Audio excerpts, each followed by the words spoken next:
Welcome to the Undisputed podcast. I'm your host, Jenny Taft. This podcast is the full show from today's episode of Undisputed from start to finish. They've got a busy slate, so Skip, Shannon, let's get to it. Welcome to Undisputed. We are live from LA. I'm Jenny Taft here with Skip Bayless and Shannon Sharpe. Good morning, guys. How are we doing? Where are the Skip? How are we? Where are the shoes? Meaning Skip doing. Not even going to do it. Behold, my beloved Kawhis by New Balance. Thank you very much. But I did not bring them out here to put them on. No, I brought them out here to throw them away. One Kawhi and two Kawhis gone, because last night there was no Kawhi anywhere to be found at Staples.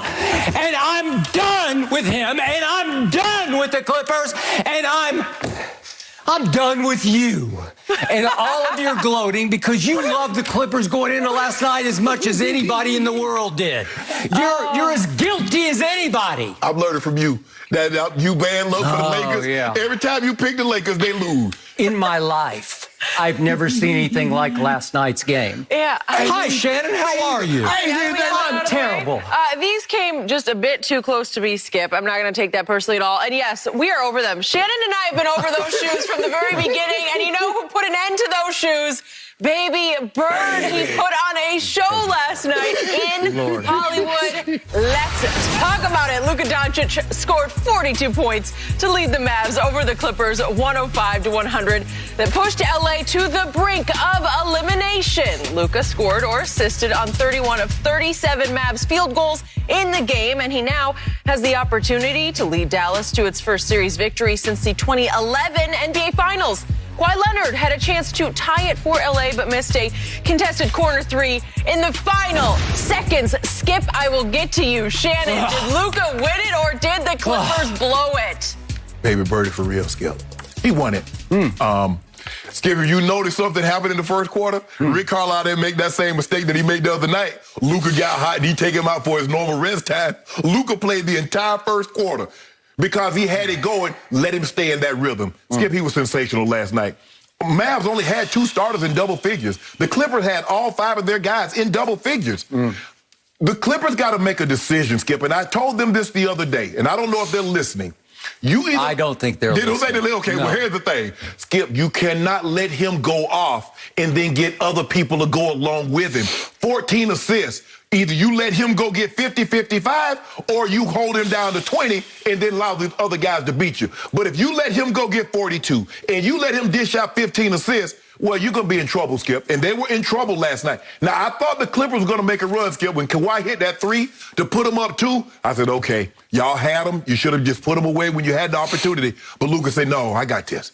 He said, okay, I got this. Baby Bird, pretty soon y'all gonna call me. I'm gonna be Big Bird. I ain't gonna be Baby no more. I'm gonna be the authentic Larry Bird 2.0. Skip, he for real. He had it going from 3, and now you're at his mercy because he started dancing and then he started picking guys out. No, hey, give me Reggie Jackson. Okay, give me Mark. Give me anytime Zubac. They hunting for the smaller guys. Skip, he was sensational last night. Porzingis only took 6 shots. The biggest shot of the night he took with that corner three, and after the way he was playing, I don't see how he hit that, Skip. 14. Lou said in his, Tyronn Lue, the head coach of the Clippers, said in his press conference, we asked Kawhi to do a lot of things. He got tired. Is that father time? Because LeBron James, he shows anything. Oh, father time. So is Kawhi his father time, Skip? I don't know what they're going to do with him. Except Kawhi was terrible last night. If LeBron James did what Kawhi did last night, 7 of 19 with 20 points, air ball to 3, turning the ball over left and right, we would come in here and kill him. But you'll let him skate, but this is not about him. Let him skate? I just threw shoes across the floor. What do you mean I'll let him skate? I'm not skating in those shoes ever again. You'll be back. You'll be back. Skip. I mean, Luka has four 40-point games in 11 games. And mind you now, the other night he had a 39-point game. So here he is, 22 years of age with 4 40-point games. The end of what did it, Skip? The Mavs ended the third quarter on 22-3. I don't know how they did that. I don't know the Clippers. And you keep telling me, and I keep hearing everybody keep saying they mentally tough. They got elite perimeter defenders and yada, yada, yada. But Luka's getting whatever he wants in 22-3 run. This was about Luka. This wasn't what the Clippers didn't do. This was what Luka did do. He did whatever he wanted, whenever he wanted, however he wanted. And that's really been the story of this series. With the exception of that, Game 4 in which he didn't play well. No one played well. Luka has been sensational in his playoff career. Okay, it is now my turn to unload and unleash. I saw an extremely, excruciatingly different game than you witnessed last night because I have no clue what you were just talking about. I saw the Clippers with opportunity after opportunity after open door to please run through this door and take control of this game and the series. And they choked and they gagged and they gagged and they choked. And they had every chance in the world to win this game thanks to Baby Bird, who I call Baby Sparrow. Yeah, he's for real. Did you see? He's for real. Baloney, he's for real. Did you see the fourth quarter? Did you have fourth quarter stats? Maybe you didn't get up early enough to see the fourth quarter. Maybe you didn't stay up late enough to see the fourth quarter. Luka Dončić in the fourth quarter last night. The next LeBron, the Baby Bird, the next Larry Bird Jr., he was 1 for 8 and 0 for 3 from 3. Okay. And he had a crucial late game turnover that should have been cashed into the winning points by my Los Angeles Clippers. The same Clippers that you have been saying for the last 2 days on this show are highly capable of winning the West. That's what you said, right? They are. They are the odds makers champions.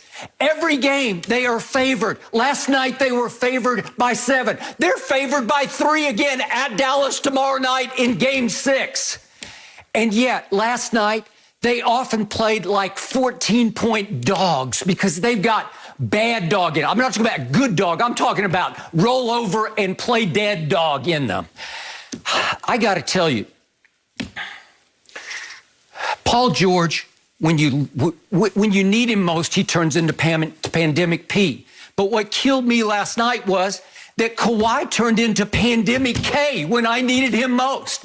What killed me even worse, what just ripped my guts out was that playoff Rondo turned into Pandemic R, as in playoff Rondo was way off Rondo. He was a disaster even worse than Dumb and Dumber, who were Kawhi and Paul George last night. How many stupid turnovers can all three of them put together on one blooper reel? I don't know. I don't know what they were thinking. I don't know what they were doing. They had it. The whole NBA world said, it's over. And I kept telling you yesterday, it's only 2-2 and it's over. Charles Barkley on TNT.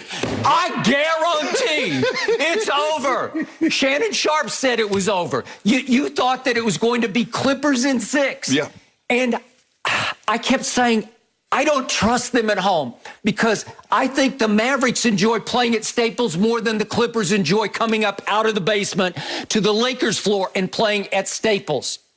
So what did I see early on? I saw a team come out with a chance to step on your throat. That's what you have to do. You know this and I know this.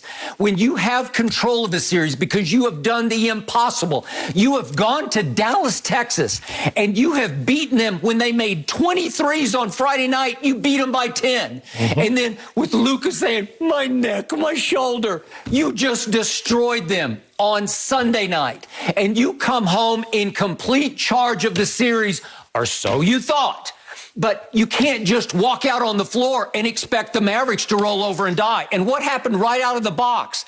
I look up in the first 2 minutes of the game, they go up 7-0. The Clippers missed their first 4 shots. You can't do that to that team because it does not like you. It still believes that you tanked to get to them, to avoid the Lakers because you wanted to play Dallas.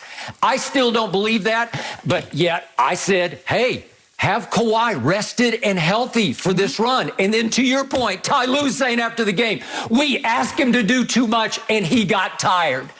No, you cannot reach for that right here, right now. It's the first round. It's not the finals. It's not heading to game 6 of the finals. It's the first round of the freaking playoffs. And he's tired in a home game when you have seized control. Stop it.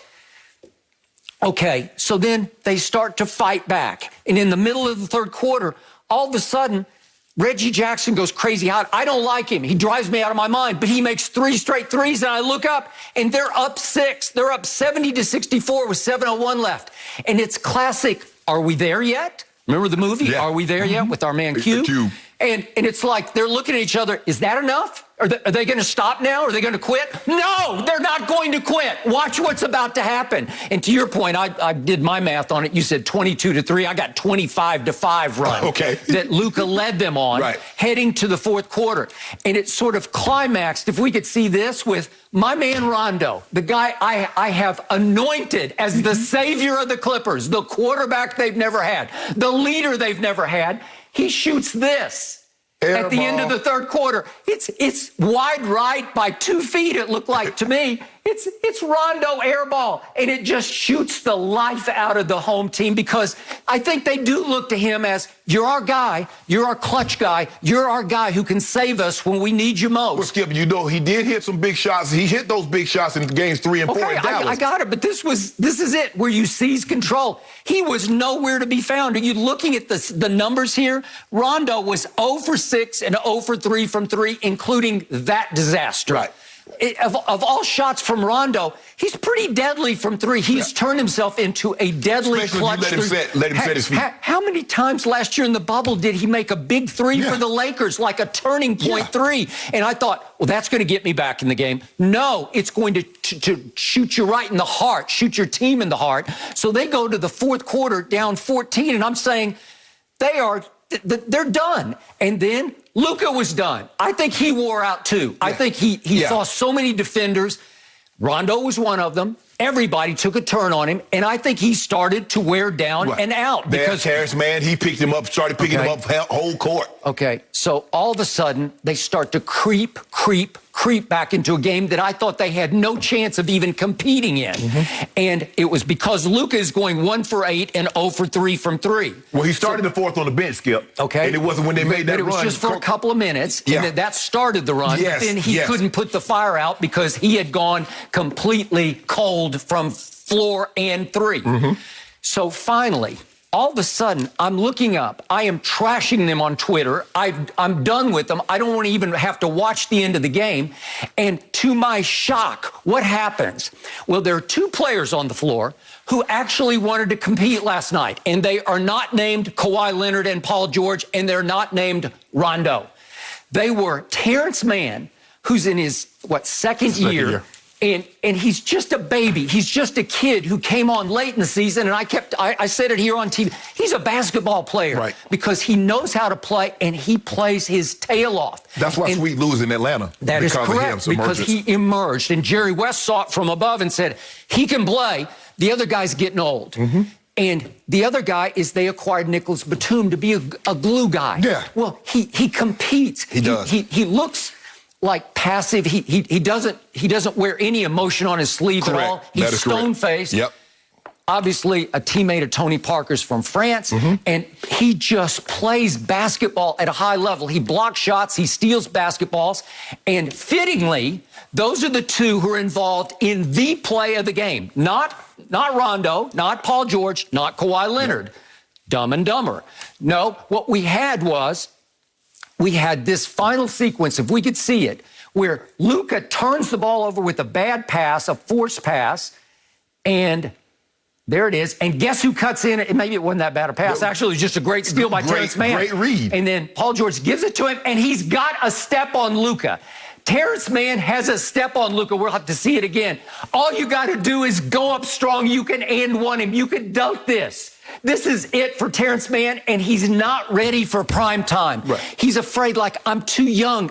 This is not my team. This is not my time. This is not my show. Could he have not shot that basketball? And at the last second, he gives it up to Batum breaking down the lane. Right. And Batum is shocked because he's not ready for the basketball. He's watching whether Terrence Mann, because Terrence Mann can get up now. Yeah. Oh, yeah. And he can go up. He's a strong kid.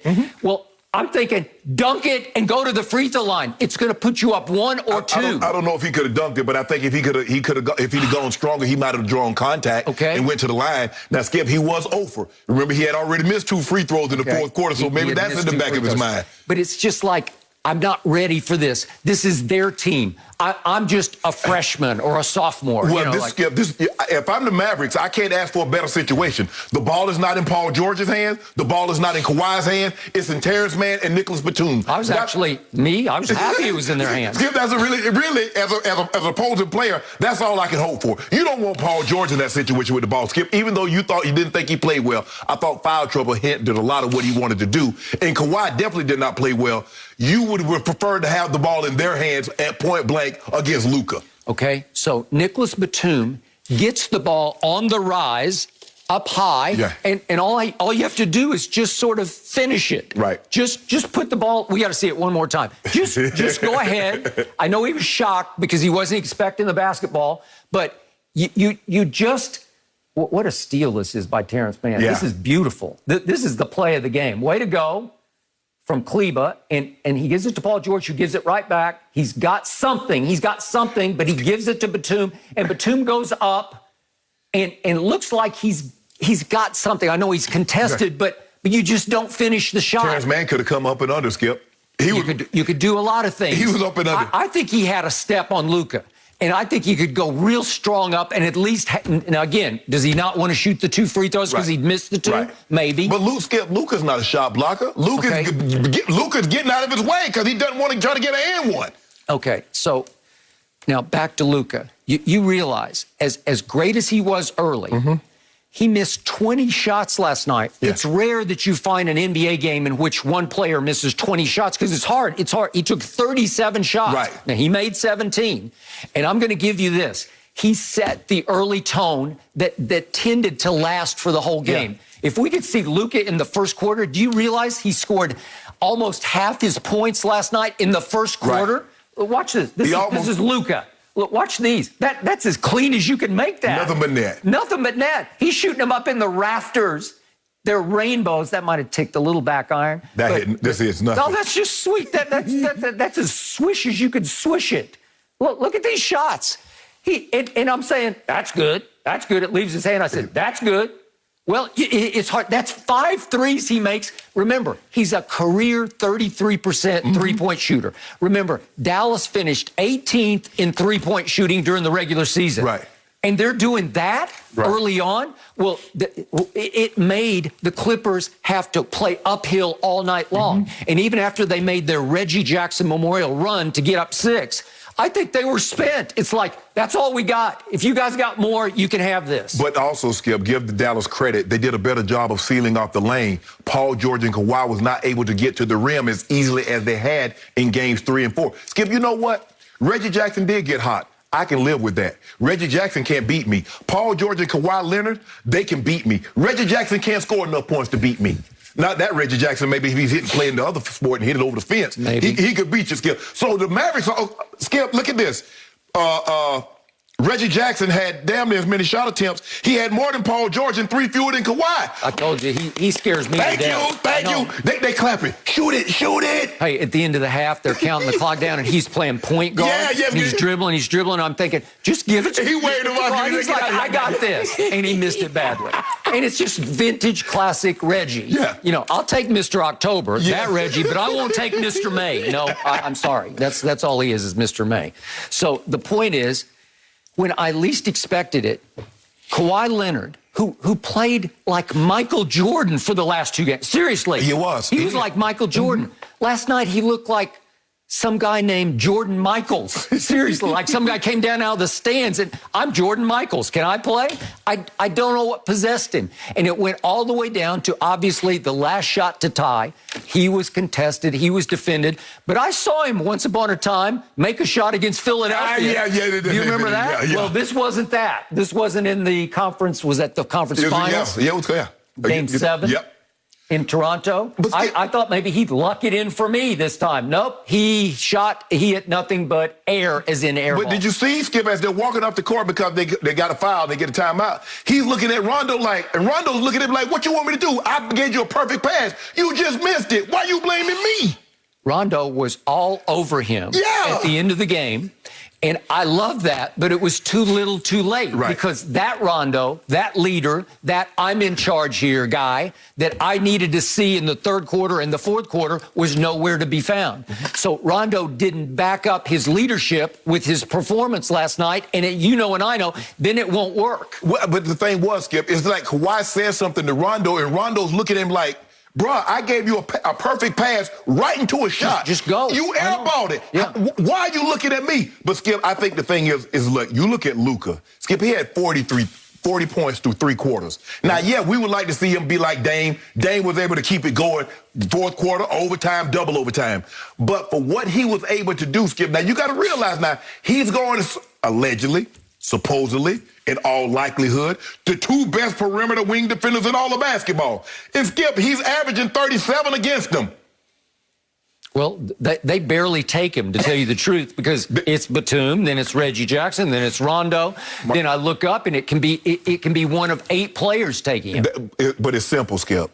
They don't really want him. Ain't nobody trying to fight through no screens. As soon as they see the thing come, they back off. Okay, you got it. Well, you playing right to his hands. He's wanting Reggie Jackson. He's wanting Rondo. He's wanting a smaller guy to get on him. But the thing is, Skip, is that he's bigger than you think. 6'7", 6'8", and when you look at him, Skip, it's hard because he'll get you on his back and he'll just dribble right down. He like you ride his back to a 2-foot shot, and it's. I mean, so what do you do? As they always say, you cannot speed him up. No. He plays at his herky-jerky pace. Skip, that's fast however he can go, wants though. to do it. Well, I know. But it's like it's too slow. And you try to time it, and you can't time it. And he's so stout and strong. And I don't mind. He's carrying a few extra pounds, but it works. Yeah, right. Because it gives him some stature inside. Right. He can push people. I thought a couple times he deserved an offensive foul last night, but they won't call it on him. Because he will body people up. It's funny when people say, well, you can't speed him up. Well, this is as fast as he can go. He's like them old school that only had 3 speed skills. They was only going to go so fast, so you trying to speed it up to go where? He already lets you know what but Skip, once he found that 3 ball, now you're at his mercy because what you got to do, you got to hug up on him. Because he's a streaky shooter. You're right. He's not like Dame. He's not like Steph Curry or Klay Thompson. He's not that good at shooting the 3. But if he gets hot, like he got last night, hit his first 5, you got to hug up on him. Now he can go around you and step through the Euro, step you one side or the other, or dish it off. Skip, this game wouldn't even been close. If Finney-Smith could have hit some 3s, I mean, think about how many times Luka stepped through, found Finney-Smith in the short corner, and bricked. Found Tim Hardaway Jr. Now, Tim Hardaway Jr. did hit a big 3, Skip. He hit a huge 3, and so did Porzingis. Just like game 1. Porzingis hit another one, Skip. Okay, but when you look at their overall contribution, I was shocked last night after the game ended, and I looked at the box score. Finney-Smith was 2 of 9. Yes. Tim Hardaway, who I thought had just shot me right in the heart, was 6 of 19 and 3 of 10 for 3. What? Yes. But you want to talk about timely shots? That was a big one. That was a big one. Look, and you talk about Porzingis. Porzingis, he only took 6 shots. He only had 8 points. He only had 5 points before he made that last 3. God. And so they needed everything Luka get. Luka's like, hold on, bro. Now I done brought y'all this far. Now I need y'all to put chip in on this gas money to get us on home. Because I'm out. I'm out, Skip. Well, I'm out.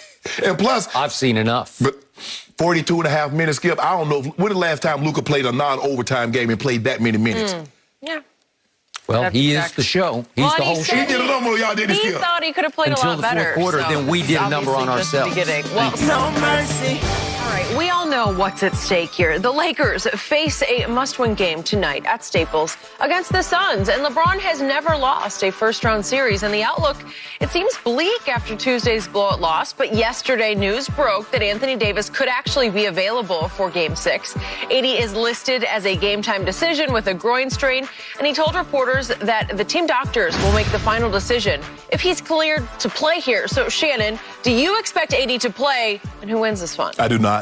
Really? If that injury, if he has a strained groin, there's no way AD is going to be able to play. It's not going to happen. That's not the way growing works, Skip. You've had them, I've had them, and they don't work like that. Not no 2 days. Not any of the growing situations that I've had. I was down weeks. So, unfortunate for me that I had it was the off season, so I can take as much time as I need. I know good and well I wasn't going to be able to go out there and function and play an actual game. And by the way, LeBron was down for months. A month. Right? Wasn't it more 17, than a month? 18 games. Yeah, absolutely. So, Skip, look. I don't believe the Lakers can play any worse than what they played in Game 4. I don't believe LeBron James will be as passive as he was in Game 4. See, no matter what, and I get it, Skip, in a 2-2 in the best of 7, series tied 2-2, the winner of Game 5 win 82% of the games. I get all of that. But you know what? No matter what, I still got a Game 6. You lose this, there is no Game 7. Your back is clearly supplanted against the wall. They know that.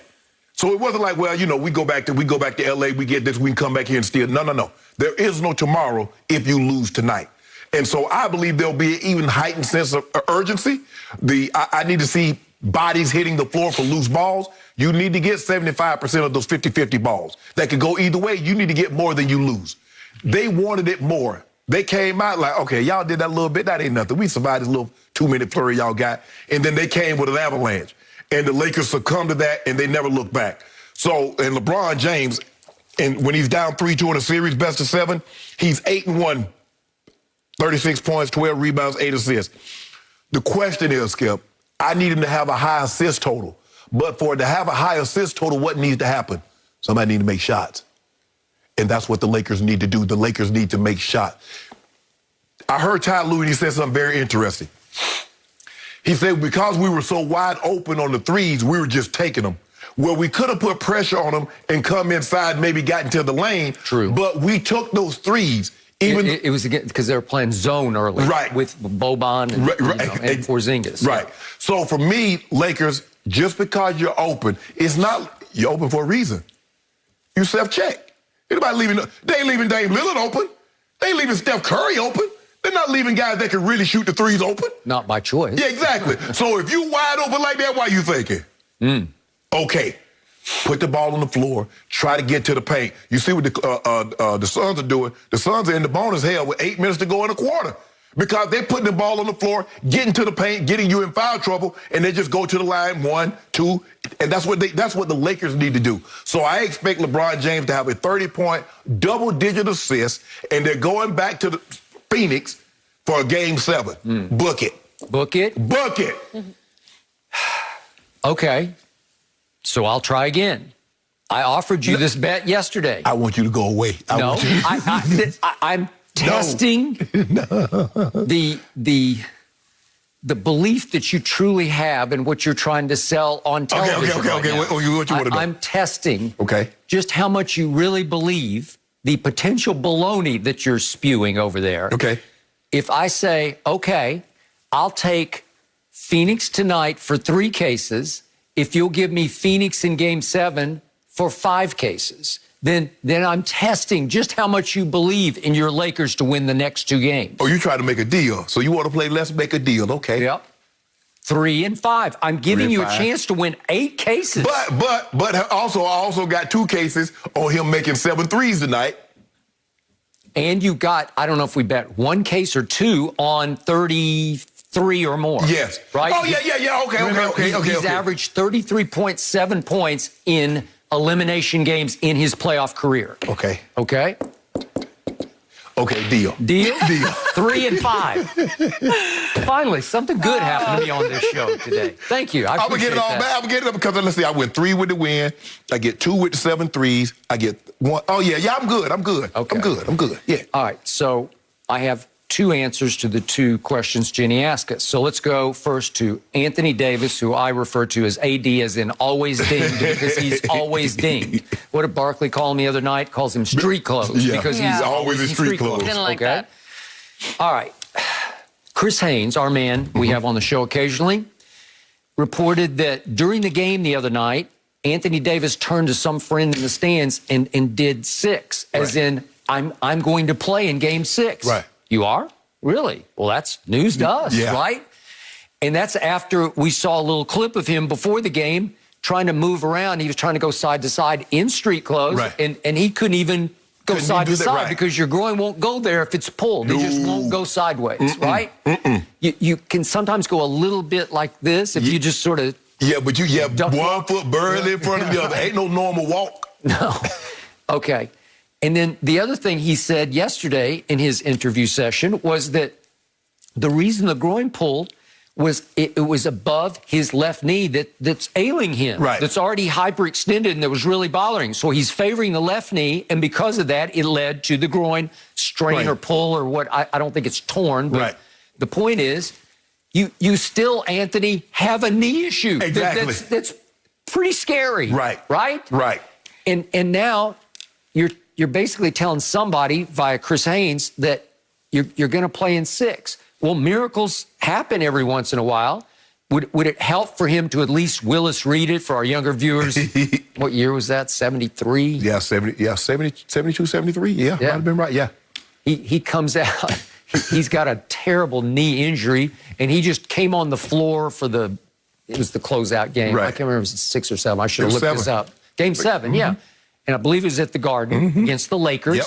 And he hobbled out and made one shot. Right. And he lasted like 2 minutes. 2 minutes. But it was all that they needed Right. to springboard inspiration, and they took off and won Game 7. Right. So he got high credit. Well, can AD give you 2 minutes tonight just for inspiration? I don't think 2 minutes is what they need. They're gonna need more than 2 minutes. I just think that and plus, Skip, look, if LeBron is LeBron, and guys I'm not saying they need to set an NBA playoff record from 28 threes. I'm not saying anything like that. But I don't believe they should shoot 40. I don't even believe they should shoot 30.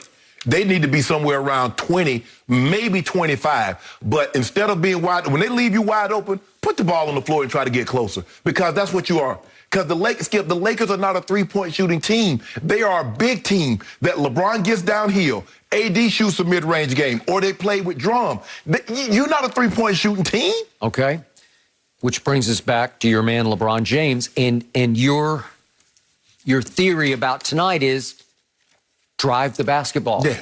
Well, it should start with him, because if he's by himself, if there's no AD, and he's the solo star, he has to set a tone he failed to set in Game 5 in Phoenix.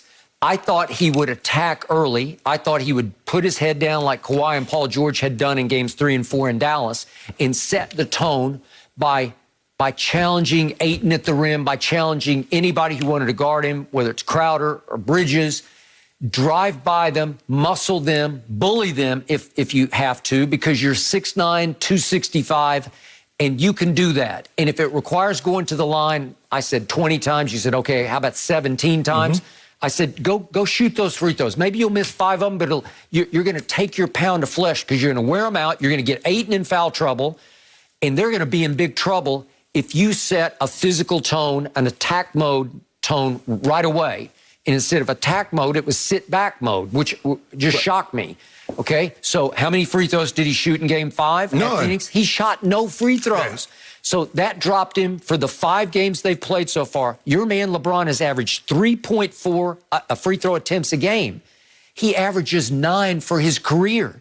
Well, Chris Broussard brought this up. Sometimes when Father Time is tapping you on the shoulder, you start to revert to, you go out of the lane, back, and you become a three-point shooter. Well, guess what? So far through 5 games, he's averaging 7.6 three-point attempts per game. That's his career playoff high. That's what he's doing. Right. He is shooting threes.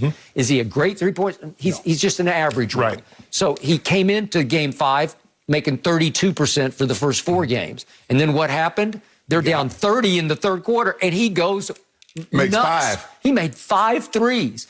Is that good or bad? Well, it could carry over hot streak. Yeah, that's what I'm thinking. Okay, you better hope, because we got 2 cases on that. That's what I'm thinking. That's what I'm thinking. You got 7 or more for 2. What was it, 3 or 2? 2 cases. 2 cases. Okay, so again, that's one way to proverbially skin the cat, or the son in this case. But I just don't know if he's capable of doing that when he doesn't drive it anymore, because at some point they're going to start playing him for the 3, because he's always had in his hip pocket the fact that you have to respect me because you know I can blow by you. Right. Well, what if they're saying you're not blowing by anybody? Well, I think the thing is, they're daring him.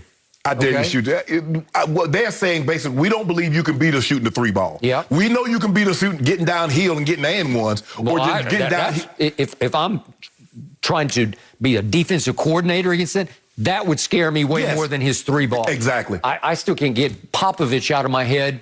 In 2013 and 2014 finals, he's yelling from the bench at them, get off him. Just get up. Just dare him to shoot that. Right. Let him have those. But Skip, when they shoot the 3, do you think they think that ball is going in? No one is shooting the 3 with confidence. It's like KCP had the first shot of the night. He was wide open. What did he do? Pass it. He did. I don't want it. He did turn it down. That's true. Yeah. Ain't nobody shooting the 3 with confidence. Okay, they finished. They're hoping. They finished 23rd in 3-point shooting, 28th in free throw shooting. So they're neither. Well, the confidence level in which they're shooting the 3 is 30th in the league, dead last. Yep. Because, Skip, you got to have confidence that the next shot I take is going to go in. Not like, man, I sure hope he don't pass it. Oh, he passed it. Now Okay, what? here's the final question, the deeper psychological question. Neither of us liked, even I was impressed that you went along with me on this. I did not like LeBron leaving the bench with 5:40 to play in Game 5 and walking up the tunnel, basically body language saying, I don't even want to have to associate with that mess out there. You guys finish this off because I'm better than that. Well, you had your hand in it too, just like everybody else did. Absolutely. You weren't any better or worse than anybody else. You were all bad. Yeah. And it was, you could argue, maybe the most shameful playoff loss they've ever had. You could. It depends on what your stakes are. Well, here's the thing: that blowout loss to Boston in Game 6 of the NBA Finals was pretty bad. The Memorial Day, the Memorial Day massacre. Okay. You and I, we remember those. We remember them, but like the massacre game was so bad, and Boston was so hot from 3 that you could just see the Lakers saying, "Okay, if you wanted that, you can have it." But it wasn't like they were losing confidence. Right. These guys were losing confidence. Right. Okay, so if you're the obvious leader of the team and you walk away and leave them in the dumpster fire that you started, I wonder about how close this team is, because Schroeder and LeBron are not close. Schroeder goes his own way. Yeah. It's not like they're the dynamic backcourt duo, right? No, and as you say, Schroeder's playing for a contract and maybe playing his way out of L.A. Yeah, that might be a strong possibility. Skip, I just think the thing is, for me, the way I look at it, like, however we arrive, that's how we leave it. We arrived as a team. We're going to leave as a team. Okay. Ain't nobody walking the building by themselves. The beauty of the bubble for LeBron last year, he was all-time great as a bubble leader because you were forced to try to keep your guys close. Right. Keep them with stiff upper lips. Keep them happy. Let's have team dinners. Let's do things. Let's go ride bikes together. They probably still do that. I think the thing is with LeBron is that LeBron is close to the situation, and he has a lot more confidence in those guys than I do. LeBron is still, because we saw him tell KCP the other night, I passed the ball to you for you to shoot it. I want you to shoot it. Don't pass it up. So LeBron still has confidence in, look, he said guys had shots. We didn't make it. I trust my guys. Guess what? He'll do the exact same thing again tonight. If the play is to be made, if it's a pass and it needs to be made, LeBron's going to make it. He's going to trust those guys to hit the shot. Now, like I said, he has a lot more confidence in them than I do. Yeah. But he doesn't have a choice, Skip. He knows, even if I go get 40, I'm still going to need somebody to knock down a timely shot. Luka had 42, but it took Kristaps Porzingis to hit a corner 3 and Hardaway Jr. to hit a 3. Yep. Even after Hardaway was 2 of 9 going in before he took that 3. That is true.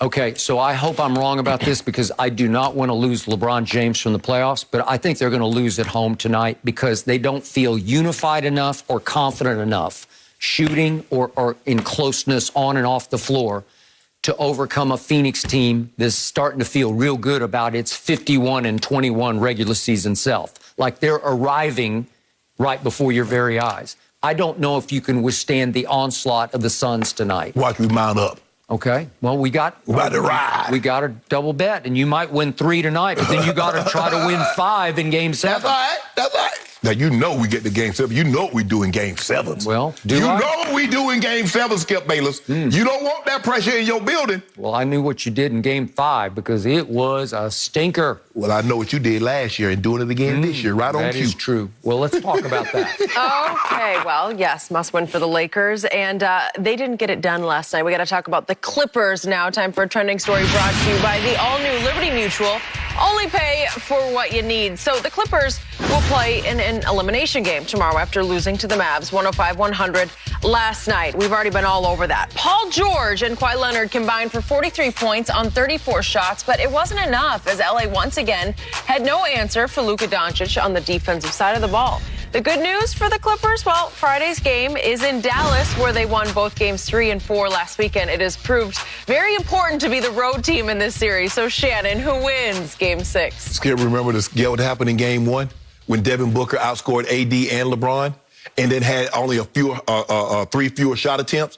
Same thing happened last night. Luka basically stalled them out. He had 42, they had 43, but he had more shot attempts than both of them combined. That can't happen.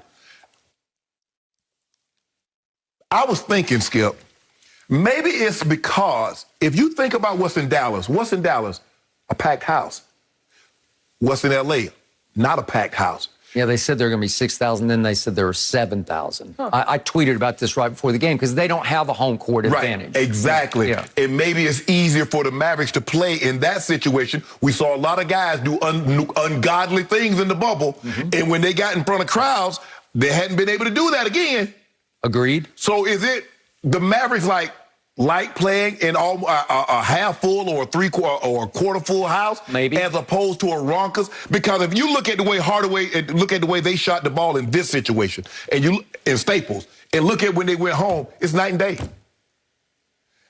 But it's hard for me to believe the Clippers are going to play worse than what they played last night. I'm going to take the Clippers to win. Yeah, I believe it's going to go 7 games, Skip. Really? I believe the Dallas Mavericks are going to have to win this thing back on the road. We haven't seen a series like this, I think San Antonio, Houston, where the 5 games, the road teams have won all 5 games, Skip.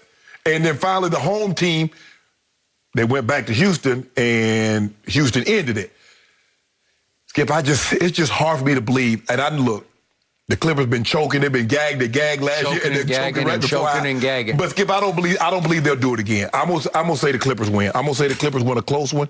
But I just want somebody to tell me what they're gonna get that $16 million paperweight, Luke Kennard. Because that's what he is, $16 million paperweight. He played 1 game. All the rest been DMPs, and that was the blowout in Game 4. Other than that, he can't even get on the floor. But you told me you like Luke Kennard. He can shoot the 3. He can shoot it. I told you they are the deepest team in professional basketball, but they're too deep for the playoffs because you know and I know the rotation starts to shrink in playoffs. Yes. Because Ty Lue is coaching for his life right now, and he's going smaller and smaller rotations. Remember, they don't even have Ibaka. He would be getting some minutes. But when you get down the end of the bench, Patrick Patterson and Kennard, they're pretty good players, Boogie. Regular season, and Boogie. But I want to see Boogie get some minutes, but he doesn't get any minutes. They haven't seen the light of play.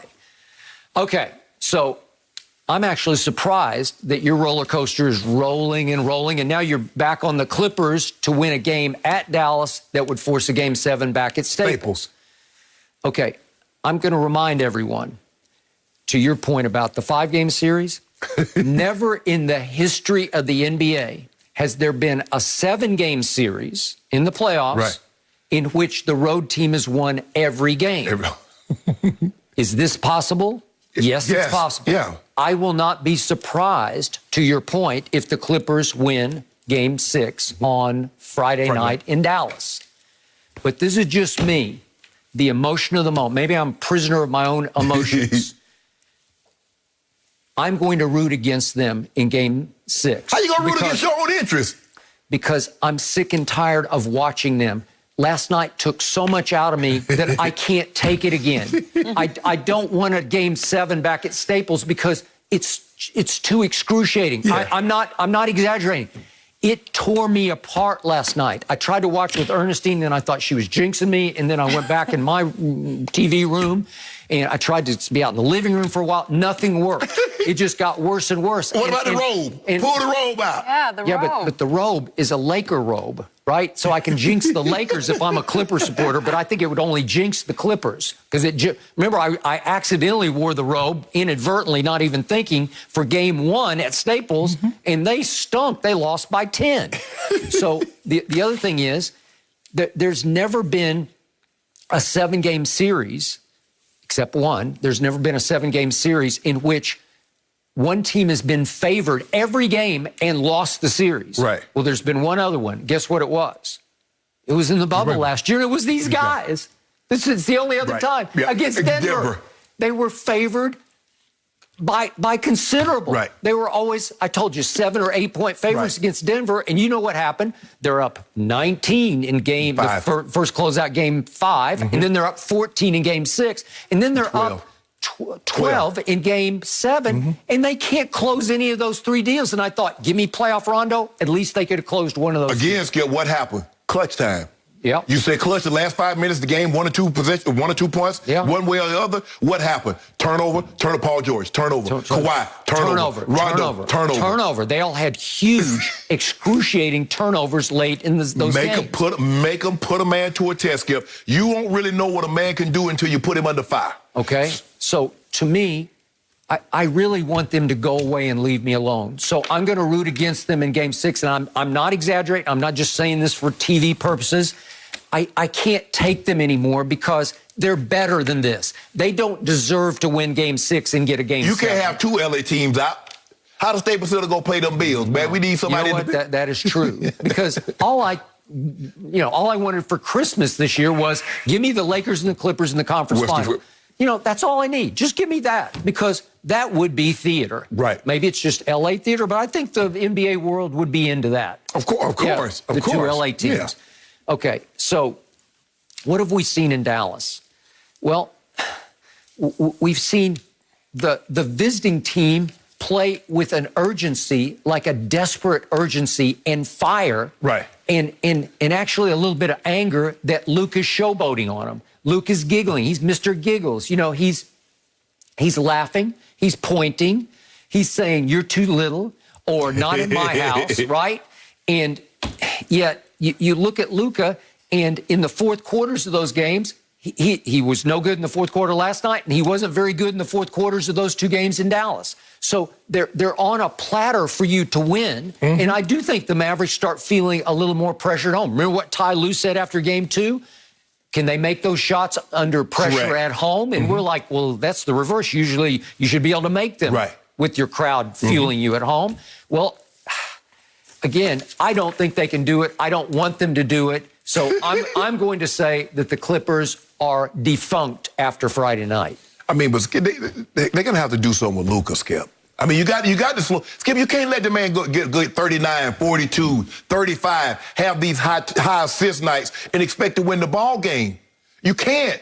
And, if Paul George and Kawhi do what they did in games 3 and 4, but it seems like to me they inserted Boban to try to deter some of that of getting to the rim. Did. That's exactly what they did. They said, we're going to go not big, we're going to go giant. Ginormous. Right? You go 7-3, you go 7-4. So Boban, because Skip, he held his hands up a couple of times last night and forced some missed shots. He wasn't even close to blocking it. It's just the fact that they knew he was there. Yeah, I was thinking maybe Ty Lue should have gone to John Wick in his starting lineup, right? Because John Wick could take care of Boban. Big Boban. I've seen that. Man, y'all be doing Boban wrong. Y'all be hitting Boban all in the face and smacking him on the hand. Skip, they call fouls on him. But call the foul, man. He elbowed Terrence Mann right in the kisser. He just rocked it. First of all, Skip, all the man did was turn around. He can't have it that Terrence Mann face is right at his elbow level. Well, even Grant Hill said, hey, that's a flagrant. I'm thinking, yeah, that's a flagrant. Nope. Common foul. Common foul. Because they love Boban because he's a sweetheart. They call it common foul when Draymond hit 2-hand shiver to the face, and then I see Colin Stein foul on Friday night, and they call it flagrant. You saw that? Yeah. So here we go again. Clippers are favored by 3 at Dallas. Right on schedule because the odds makers keep saying they're our champions. They are better than the Dallas Mavericks. Well, they are. But do they play better than Dallas Mavericks? Nope. Not at home. No. So please don't get back to a game 7. Don't put me through that again because it would just be a replay of games 1, 2, and 3. I can't believe you're saying it. You know it and I know it. I can't believe you're saying you're done with the Clippers. You're moving on. He ain't done. I'm done. You're blaming Ernestine for sitting in the wrong place. Don't blame Ernestine. That is not her fault. Oh, Ernestine. She wants you to win. She wants you happy. Ernestine said, I'm going for a ride on the Malibu later for you, man. Yeah, maybe Friday night she might. And by the way, that's date night. Yeah. Oh, you got to go out on the date. You can't watch the game. Well, we don't go anywhere anyway. We just stay home. But you ordered in on Friday night. Better do something special, Skip. No mercy. Well, with the Lakers on the verge of elimination tonight, all eyes are on LeBron James, especially if he plays without Anthony Davis. The 36-year-old King has famously never lost a first-round playoff series, but LeBron will probably need more than the 24 points, 5 rebounds, and 7 assists he had on Tuesday if L.A. is going to survive here. Fox Sports NBA analyst Chris Broussard is joining us now. Chris, what do you expect from LeBron tonight? Well, I expect LeBron to come out aggressive just like he did in Game 5, but I think he'll have more success early. I think LeBron will have double-figure points in the first quarter. I think 11, 12 points in the first quarter. I think it'll be close. But I think as time goes on, LeBron won't be able to play that aggressively the entire game. I think he's going to come out and try to deliver a death blow to Phoenix, like a knockout blow right away, get a good lead for the Lakers, and see if Phoenix kind of crumbles and starts thinking about Game 7. I don't think that'll happen, though, so I think it'll be close, and I think LeBron will have to pace himself throughout the game, and so I think as that happens, Phoenix will begin to pull away. I think overall LeBron will have a strong individual game, not a blitzkrieg, not one of his historic games, but I think he goes for 29 points, 9 assists, and 7 rebounds. But I think Phoenix wins by double figures because I don't think he gets much help. Wow. You can argue if you want to believe, if you just want to believe in things. You can hope that the Lakers are due to start hitting three-pointers. But so far, they've shot 30% from 3 in the playoffs, which is only better than the Washington Wizards, who just got sent home last night. So I don't see him getting much help from his teammates from the three-point line. Even if Anthony Davis plays, I think he'll be limited. I don't think he'll be able to play like a full game.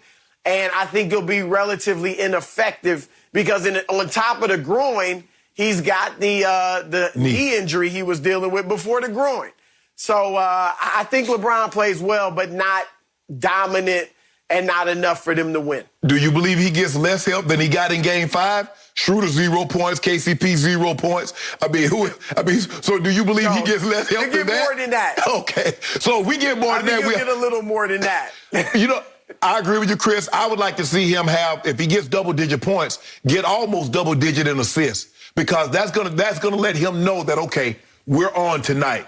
LeBron is very trusting. Me, I passed the ball to a guy a couple of times, he started missing shots like I'm a quarterback. I'm not finna keep feeding it to you because you messing up my completion percentage. Well, LeBron said you messing up my assist-to-turnover ratio when you keep clanging shots. So LeBron is a different cat, though. He still has confidence, even though his teammates hadn't shot the ball well. Hell, from 3, from anywhere, if you want to look at it that matter. But he's still willing to pass, a willing participant of the ball. Chris, we know this. Game 5, we know the stats in a 2-2 tie. Game 5, the winner goes on to win 82% of the time.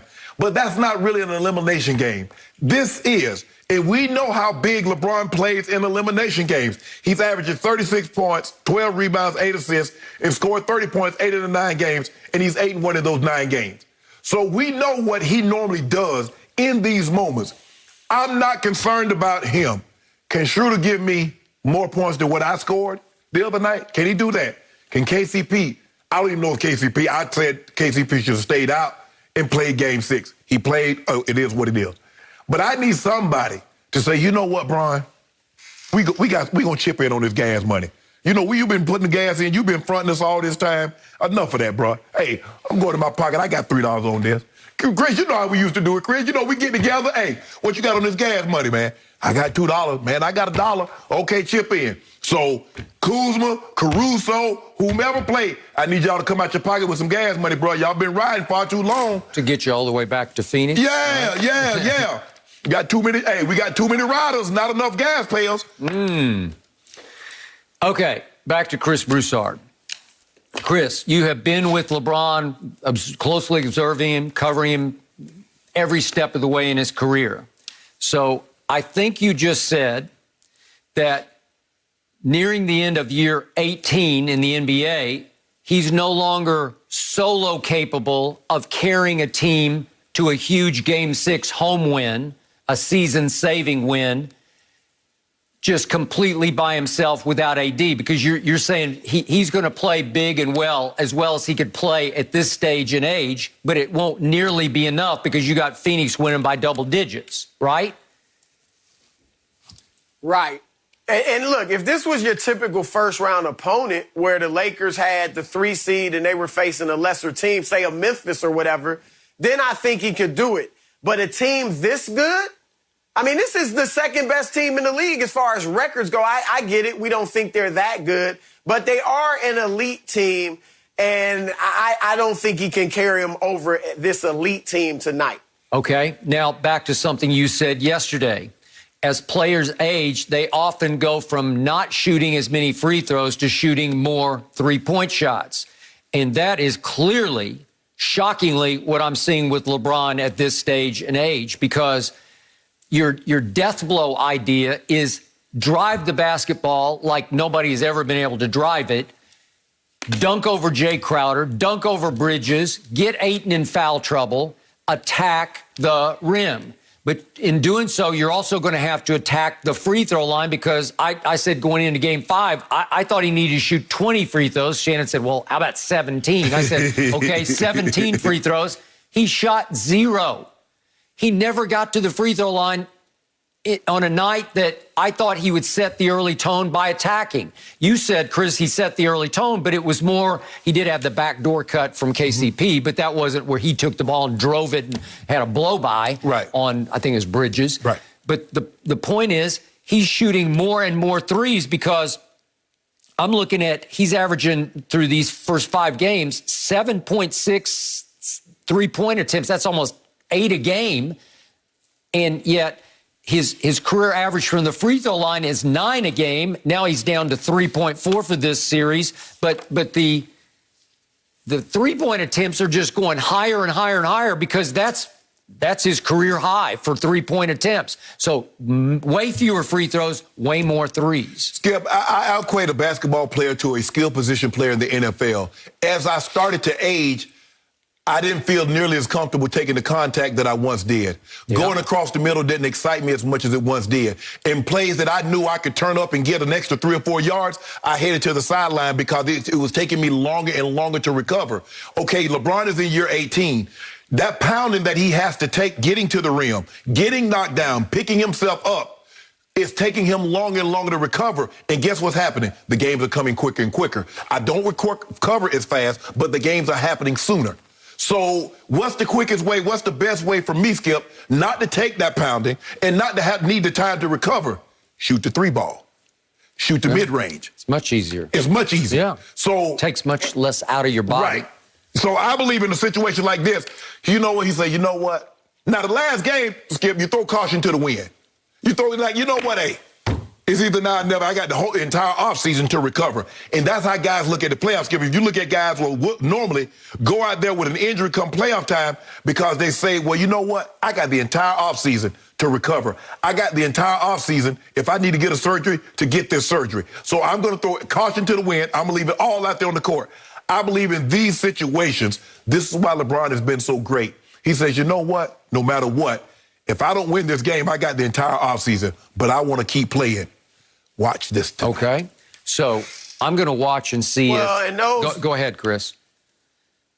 I was going to say, a lot of those elimination games, he was much younger. True. You know, and we saw him even in Game 5. He went to the hole early. Skip showed it yesterday on the videos, and he thought he got fouled on a few, and he didn't get calls. So he's like, got frustrated, am I going to come in here and take this pounding and not get a call, too? Exactly. So let me stay on the perimeter. I think it's similar. I don't think LeBron is this far along yet in his, as far as aging. Skip might disagree, but I think it's similar to Tom Brady.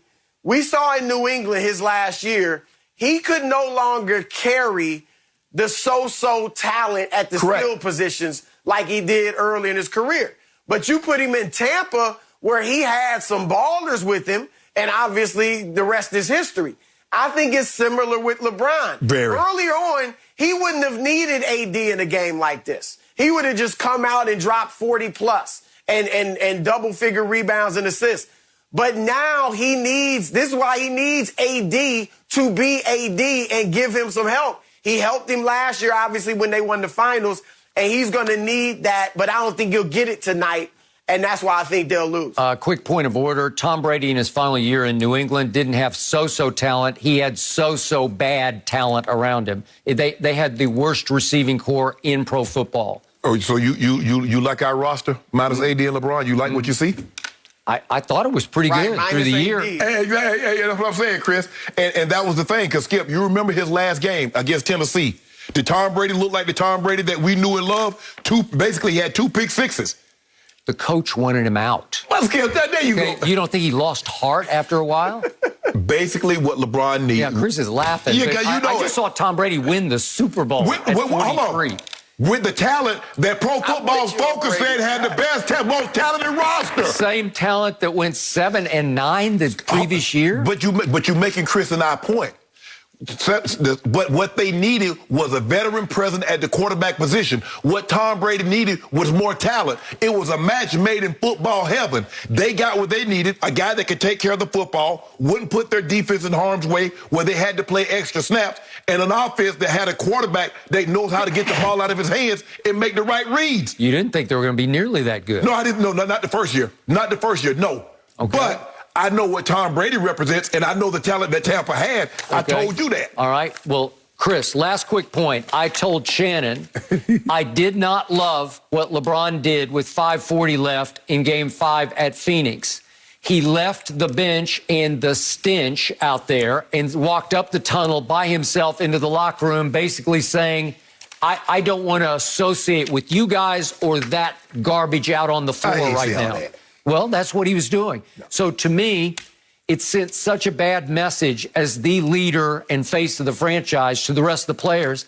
I don't know if they're going to be that into fighting for their lives tonight for LeBron. I don't know if they want to chip in with gas money. I'm not sure. Well, they get grinding. Okay. Well, then he's going to have to go completely by himself. He's going to have to drive by himself. There's nobody riding shotgun. There's no AD. Okay. Okay. Chris, I don't know about you, Chris, but I drove the strip many times by myself. Ain't nobody had no gas money out there by myself. Since I'm the only one putting gas in, I should be the only one riding. Yeah, and you were by yourself. Exactly. I'm cool with that. Yeah. Those are legit questions. I think Montrezl Harrell, where's his head at? You know what I mean? Is he that into it? Dennis Schroeder, we know he's thinking about his contract, which should lead him to play a great game. But I don't think the teammates will turn on LeBron. I think they do understand the, getting treatment and all that. I think it was a bad look.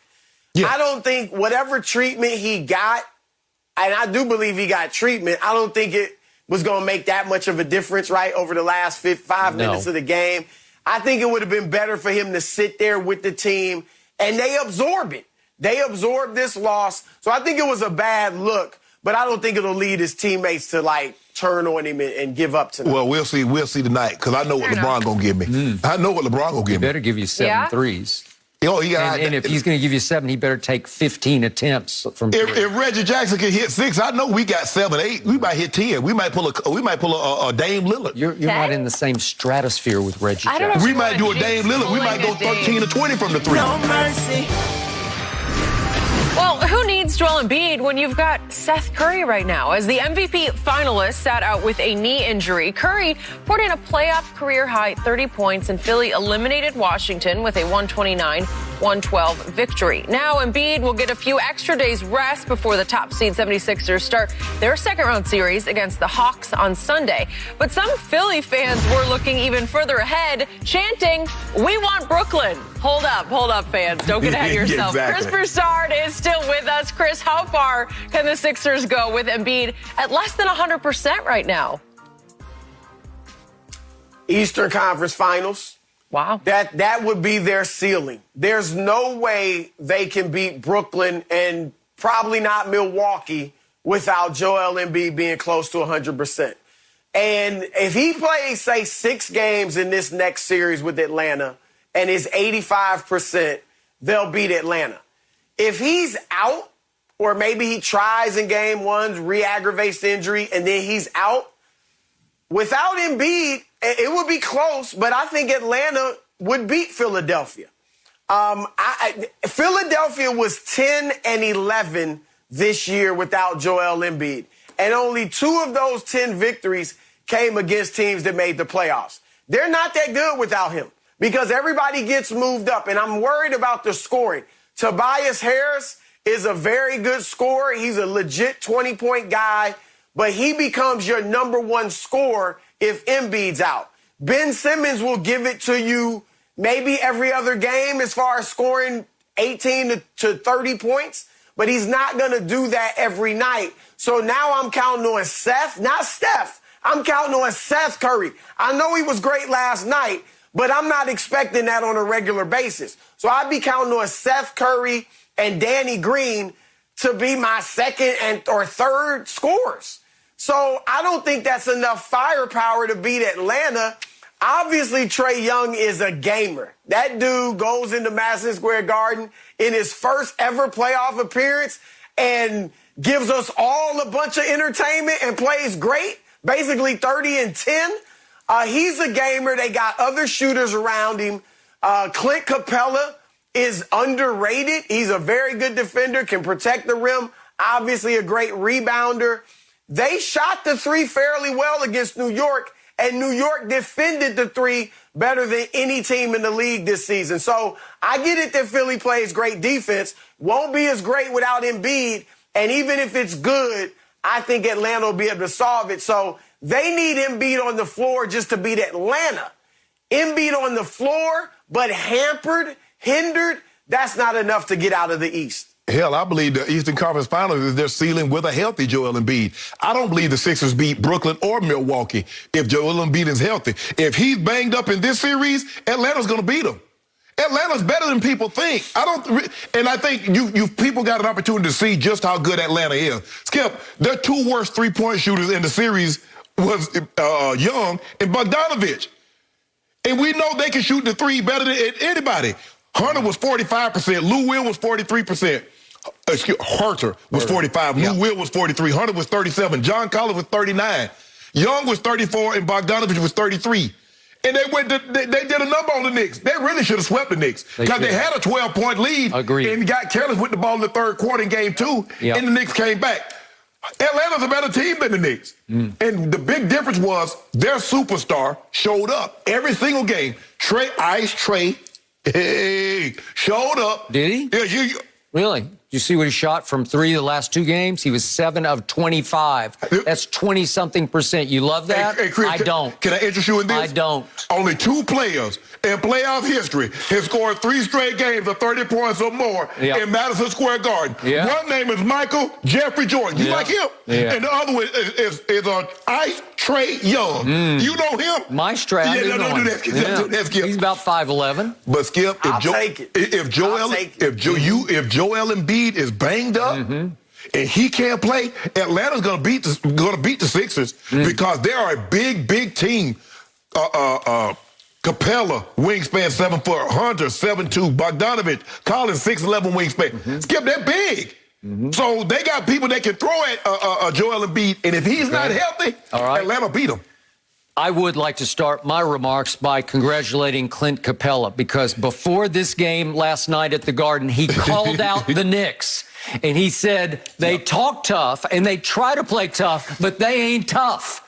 And he backed it up last night with 15 rebounds and 14 points. That's putting your walk where your talk is, right? You see what they try to do to Trae, throw the ball. He on the floor, Skip. Julius rather than throwing the ball at him. Fake tough guys. It's what Thibodeau wants them to be, and they try, but you have to have it in your gut to be that tough. Skip, they try to be the mid-'90s. Okay. The mid-'90s Knicks were really tough. Okay, but I bring up Capella because he's going to be a force if there's no Embiid, or if Embiid's like 60% or 40% of what he is. Right. Okay, so what do I know about Joel Embiid? I'm his biggest fan. Shannon, not so much.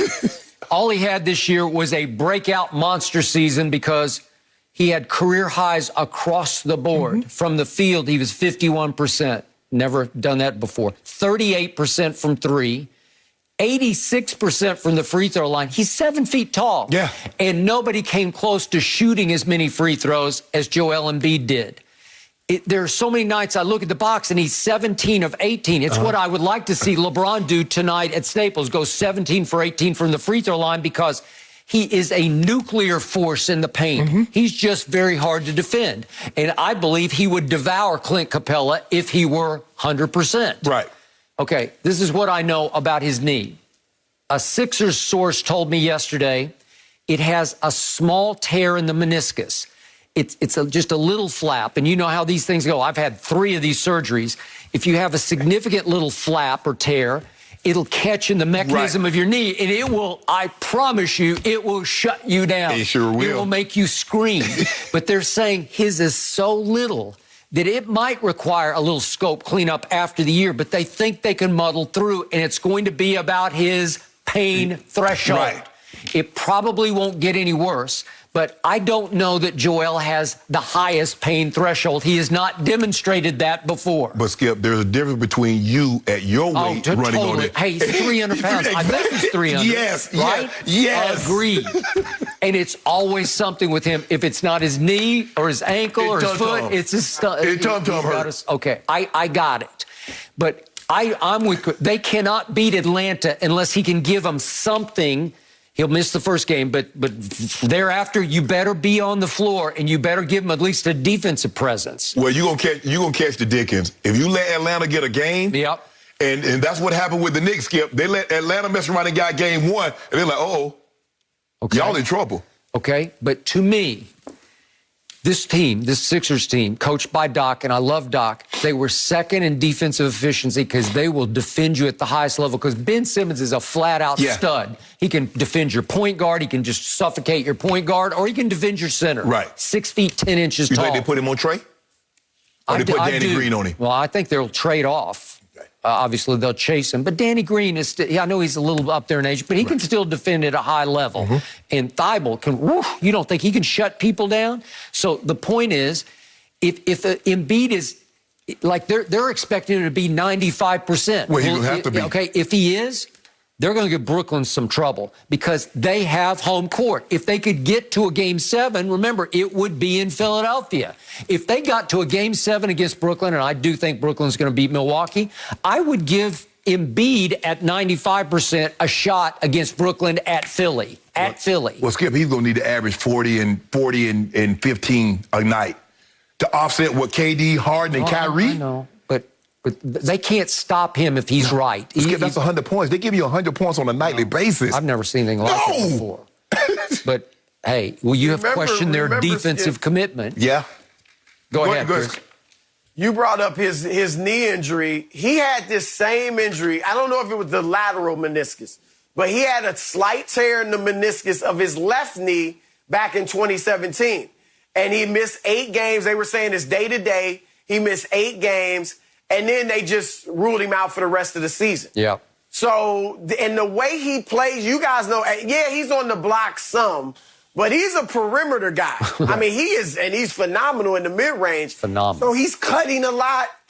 Excuse me. He's cutting a lot. He's making moves. And we know he has a falling problem. Right. Like, it seems like he gets injured when he falls. Yeah. And so I would be just shocked beyond belief if he's able to, like, come back in Game 2 and play every game from that point on, not just against Atlanta, but if he can do that in the next round, I just can't see it. And that's obviously the problem with Joel Embiid, is he's just unreliable physically because of his health problems. But, Chris, when you think about it, a man that size, I mean, it's going to hurt more for a grizzly bear to fall 2 feet than a house cat.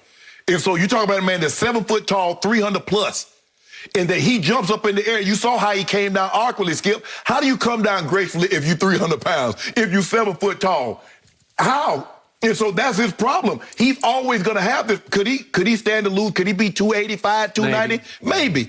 But when you get a man that size, Skip, there's a reason why offensive linemen, when they go down, they don't like going down on the ground because it's hard for them to get, it hurts. I know, but he's so agile. Yes. He sort of enjoys falling, and it doesn't pay off. It does not pay off. No. But if he's not close to 100%, Atlanta going to upset them, Chris. I got Philly. Nate McMillan, hold on. When they going to take this interim tag off Nate McMillan? What the hell is this? That man the head coach. They better hurry up. Because I think Portland, if they get rid of Terry Stotts, they're going to try to bring him back. And Dame will probably be like, yes, get Nate back here, right? Boston, you know, would they put him on this list? I'll go to Portland. The coach, be able to coach Dame and CJ. I go back, and, you know, he was up in that area. He was at Seattle. No mercy.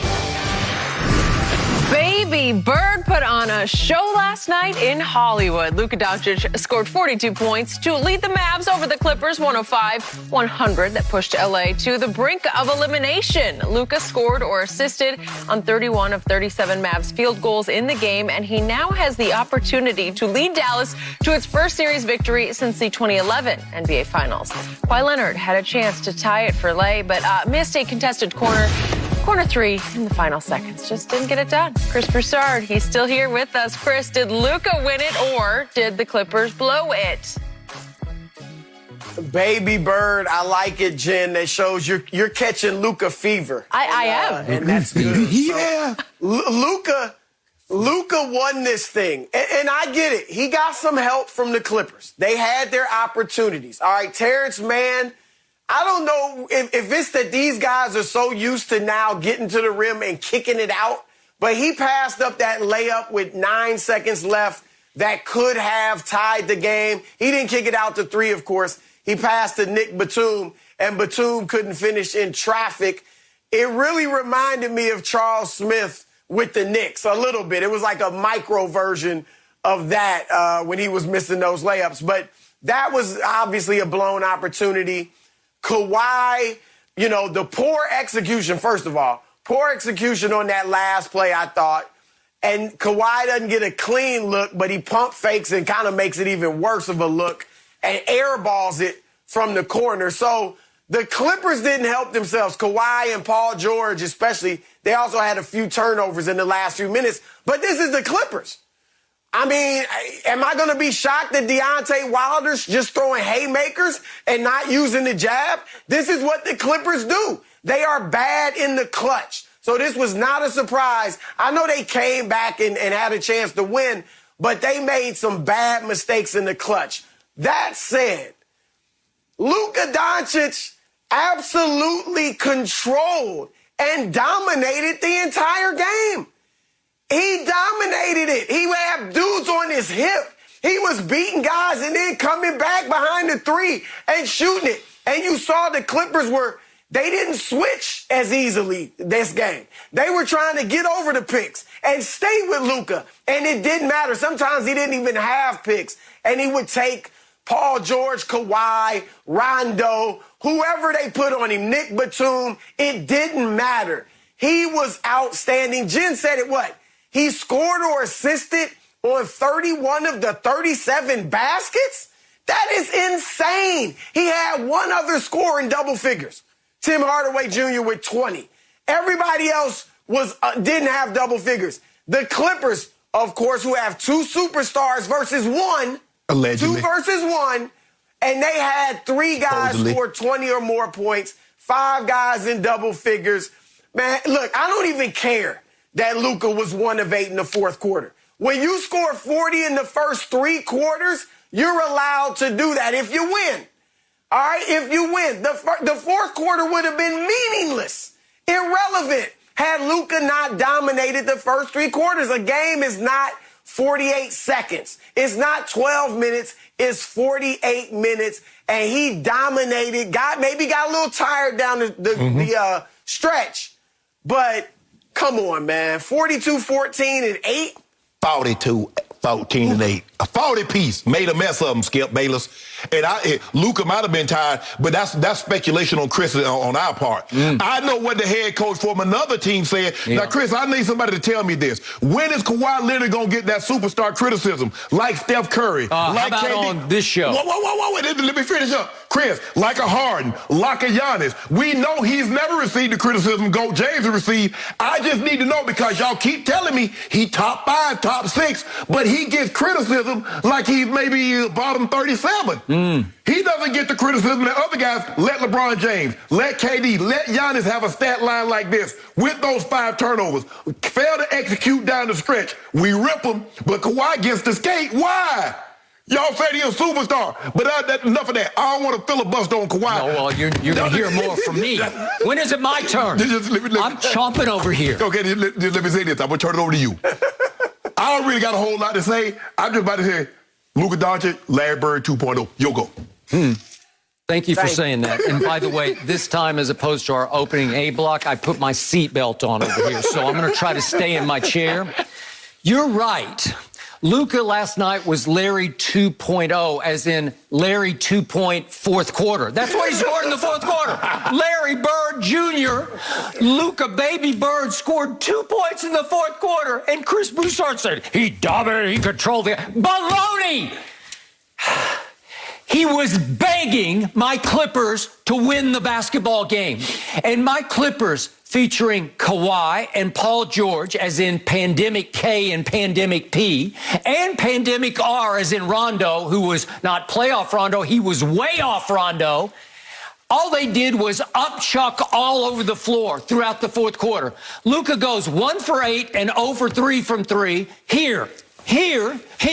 And my team goes down and dribbles it off their foot and throws it out of bounds and loses the ball carelessly and takes poor shot after poor shot after miss after miss.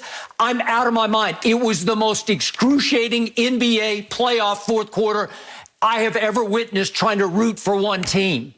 It was a debacle of a disaster for the home team. The Dallas Mavericks scored 16 points in the fourth quarter. 16 points. They scored 35 in the first quarter, thanks to Baby Bird going completely crazy hot from 3 and making 5 threes. He's a 33% career three-point shooter. He shot 36% this year. That was hot for him. And he makes 5 threes and scores 19 points, almost half his points in the first freaking quarter. Stop it. And then the rest of the way, he got tired or he got cold or I don't know what happened. Maybe he caught Luka fever himself in the fourth quarter. He looked like he was playing with the fever to me because he was pathetic in the fourth quarter. And all of a sudden, my team is creeping back in. In spite of themselves, they couldn't help it because he was so bad that they couldn't help being better. And all of a sudden, I look up and I'm thinking, they're going to win this game in spite of themselves. They got a shot down the stretch to win the game. We got to see this sequence one last time. Luka goes down and right on schedule turns it over because Terrence Mann. That was a great play. Only 2 Clippers were playing hard last night. This kid, Terrence Mann, and Nicholas Batum. And here they come. And PG says, here, I'll give it to the kid, the second-year kid. And he goes up, and as Chris pointed out, he's got not just a layup, he's got a dunk.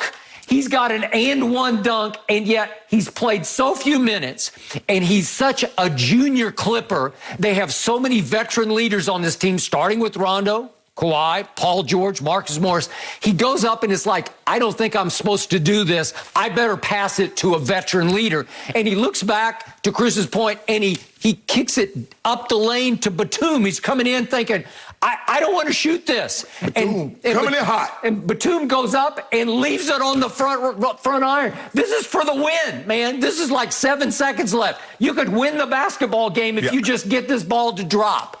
And again, the kid goes, he'd missed 2 free throws earlier in the fourth quarter. Maybe he's a little fearful of the free throw line, but you can't be fearful of dunking on Luka because he can't jump. Well, Skip, if you look at the way he attacked the basket, he didn't attack the basket thinking he was going to dump it. It looked like he attacked the basket looking to pass because he was looking sideways. Yes. He had a step. Do we all agree he had a step? Yeah, he could have gone up and under, Chris.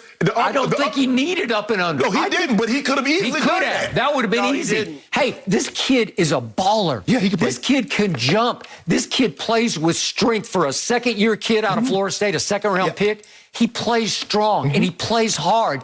And he had that moment. That's what he usually does down the stretch for them. He can be their best clutch player. Just dunk the ball. But, Chris, I know. Tell me if you agree with me here. You look, and Skip is beating up Luka for only having 2 points in the fourth quarter. But they closed the third quarter on a 22-3 run. Luka had 13. So what was they were a deficit? All of a sudden, they go into the fourth quarter with a 14-point lead. Luka starts on the bench. Luka normally gets somewhere between 4 and 5 minutes on the bench. He only got 2 minutes and 19 seconds because, hey, Brunson wasn't getting it done, Richardson wasn't getting it done, and Rick Carlisle pointed, Luka, let's go. He said, I'm not making this mistake and worried about all that. So Luka missed 20 shots last night. Okay. Do you know how rare it is for an NBA player to miss 20 shots in a game? Do you love that? 17 of 37? And most of them came in the first quarter. I'll take that. What did LeBron tell you? In a situation like this, go down swinging. Fire all your bullets and throw your gun if you need to. Really? Oh, well, he must have thrown his gun at him in the fourth quarter because that's all he had left. Go ahead, Chris. Jordan had a lot of big playoff games where he shot a ton and missed a ton, but was close to 50%. Luka was 46%. I'll take that. I'll take 17 to 37. Hey, Chris. And in the fourth quarter, he got guys some open shots. Yes. I actually thought he passed up several shots where he was in the mid-range. Yep. And he gave it to guys for Finney open Smith in the threes short corner. Yes. Yes. He had a grand total of 2 assists in the fourth quarter. Way to go, baby bird. Hey, yeah, 2 assists. I'm impressed. Hold They were missing. But who was that 2 assists to? One was the Hardaway, bang! And the other was Porzingis in the right court, short corner. Hardaway shot 6 of 19. That's okay. Hey, Chris, do me a favor. If you get a chance to, go back and look at 1989. I think Michael Jordan had 30 points going into the third quarter, ended up having 2. Isaiah had 16. They were behind, and they came back and got him. Now, I want you to look at that game, 1989. If I'm not mistaken, it's Game 6 of the Eastern Conference Final. Really? I would like you to look up the 6 finals Michael Jordan played in, and he won 6 MVPs and went 6-0. I don't know how. You see? I don't know how, but that's all that matters. No, it's not. So, hold on, Skip. How does that all that matter? Can Luka get to the finals first? And you say nobody criticizes Kawhi Leonard. No. I opened this show with the most scathing criticism of my guy Kawhi Leonard in the history of criticism. Only because he let you down and didn't win the game. Well, you got it. You got both barrels. And it comes down to the last shot. And as he goes up to shoot it, I'm thinking, Game 7 against Philadelphia. Oh, no, I didn't think Eastern Conference Finals. I'm thinking it's going to bounce 7 times on the rim and it's going to drop. And you know what? It bounced no times on the rim because it was an air ball. Yeah. He shot an air ball to end the game, and Rondo got in his face over it. Here it is again. No, go straight up. Just go straight up and shoot it. That missed by 3 feet. Way to go, Kawhi. And LeBron. Right, I think he wanted him to shoot right there. Yeah, right. he did. Just shoot it Kawhi, right why? away. Why are you shooting that? And he looking at, and no, Rondo looked at it like, hold on. And people told me you was better than LeBron. Yeah.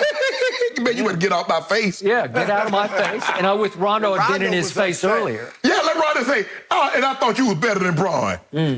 Now I got dissension in the ranks going back to Dallas. Ain't no dissension. Yeah.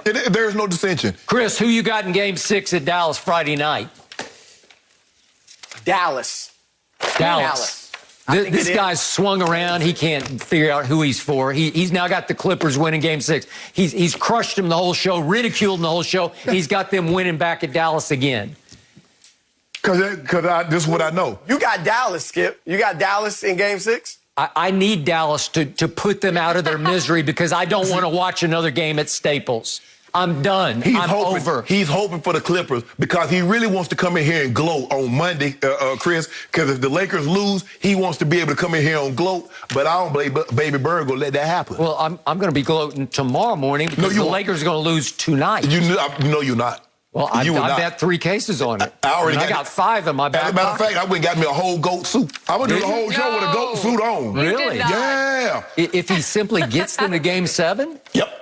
Against Phoenix? Yep. Really? The second best record in the NBA. Huh. Yeah. 7 seed gets a 2 seed with to 7 a limited Chris Paul who can't shoot or pass. Oh, so what we going to do about AD?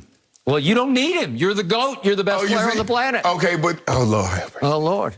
I love how we're just going to take whatever we can get at this point. Oh, and Chris, you made a miss off the top of the show. Skip through his Kawhi New Balance shoes. Yeah. Actually, my direction early in the show. He is done. Sorta. He doesn't want to be a part of this misery anymore. No, I'm done. He's done. Over and out. On. Just like Chris, you want to saw him on Monday. He came out here stepping in a new shoe. No, I did. He was stepping out like, oh, look at Skip. And I stepped right out of him today. Soup tomorrow. I never know what I'm going to get when I come to work every day. No mercy. Saturday on Fox, it's one of the greatest rivalries in sports as the Red Sox take on the Yankees or the Dodgers, battle the Braves or Cubs Giants. Saturday, 7 Eastern on Fox and the Fox Sports app. Check local listings for the game in your area. Well, we all remember Tom Brady holding up 4 fingers at the end of his Thursday night loss to the Bears last season, where it appeared the GOAT lost track of downs with the game in the balance. Well, Brady got on TikTok this week to spill the beans on what actually happened. Take a listen. You guys remember this one? Fourth quarter, last chance in Chicago. I thought it was the second to last chance in Chicago, but apparently not. I don't think I've ever been as confused as I am in this moment right here. Look at that face.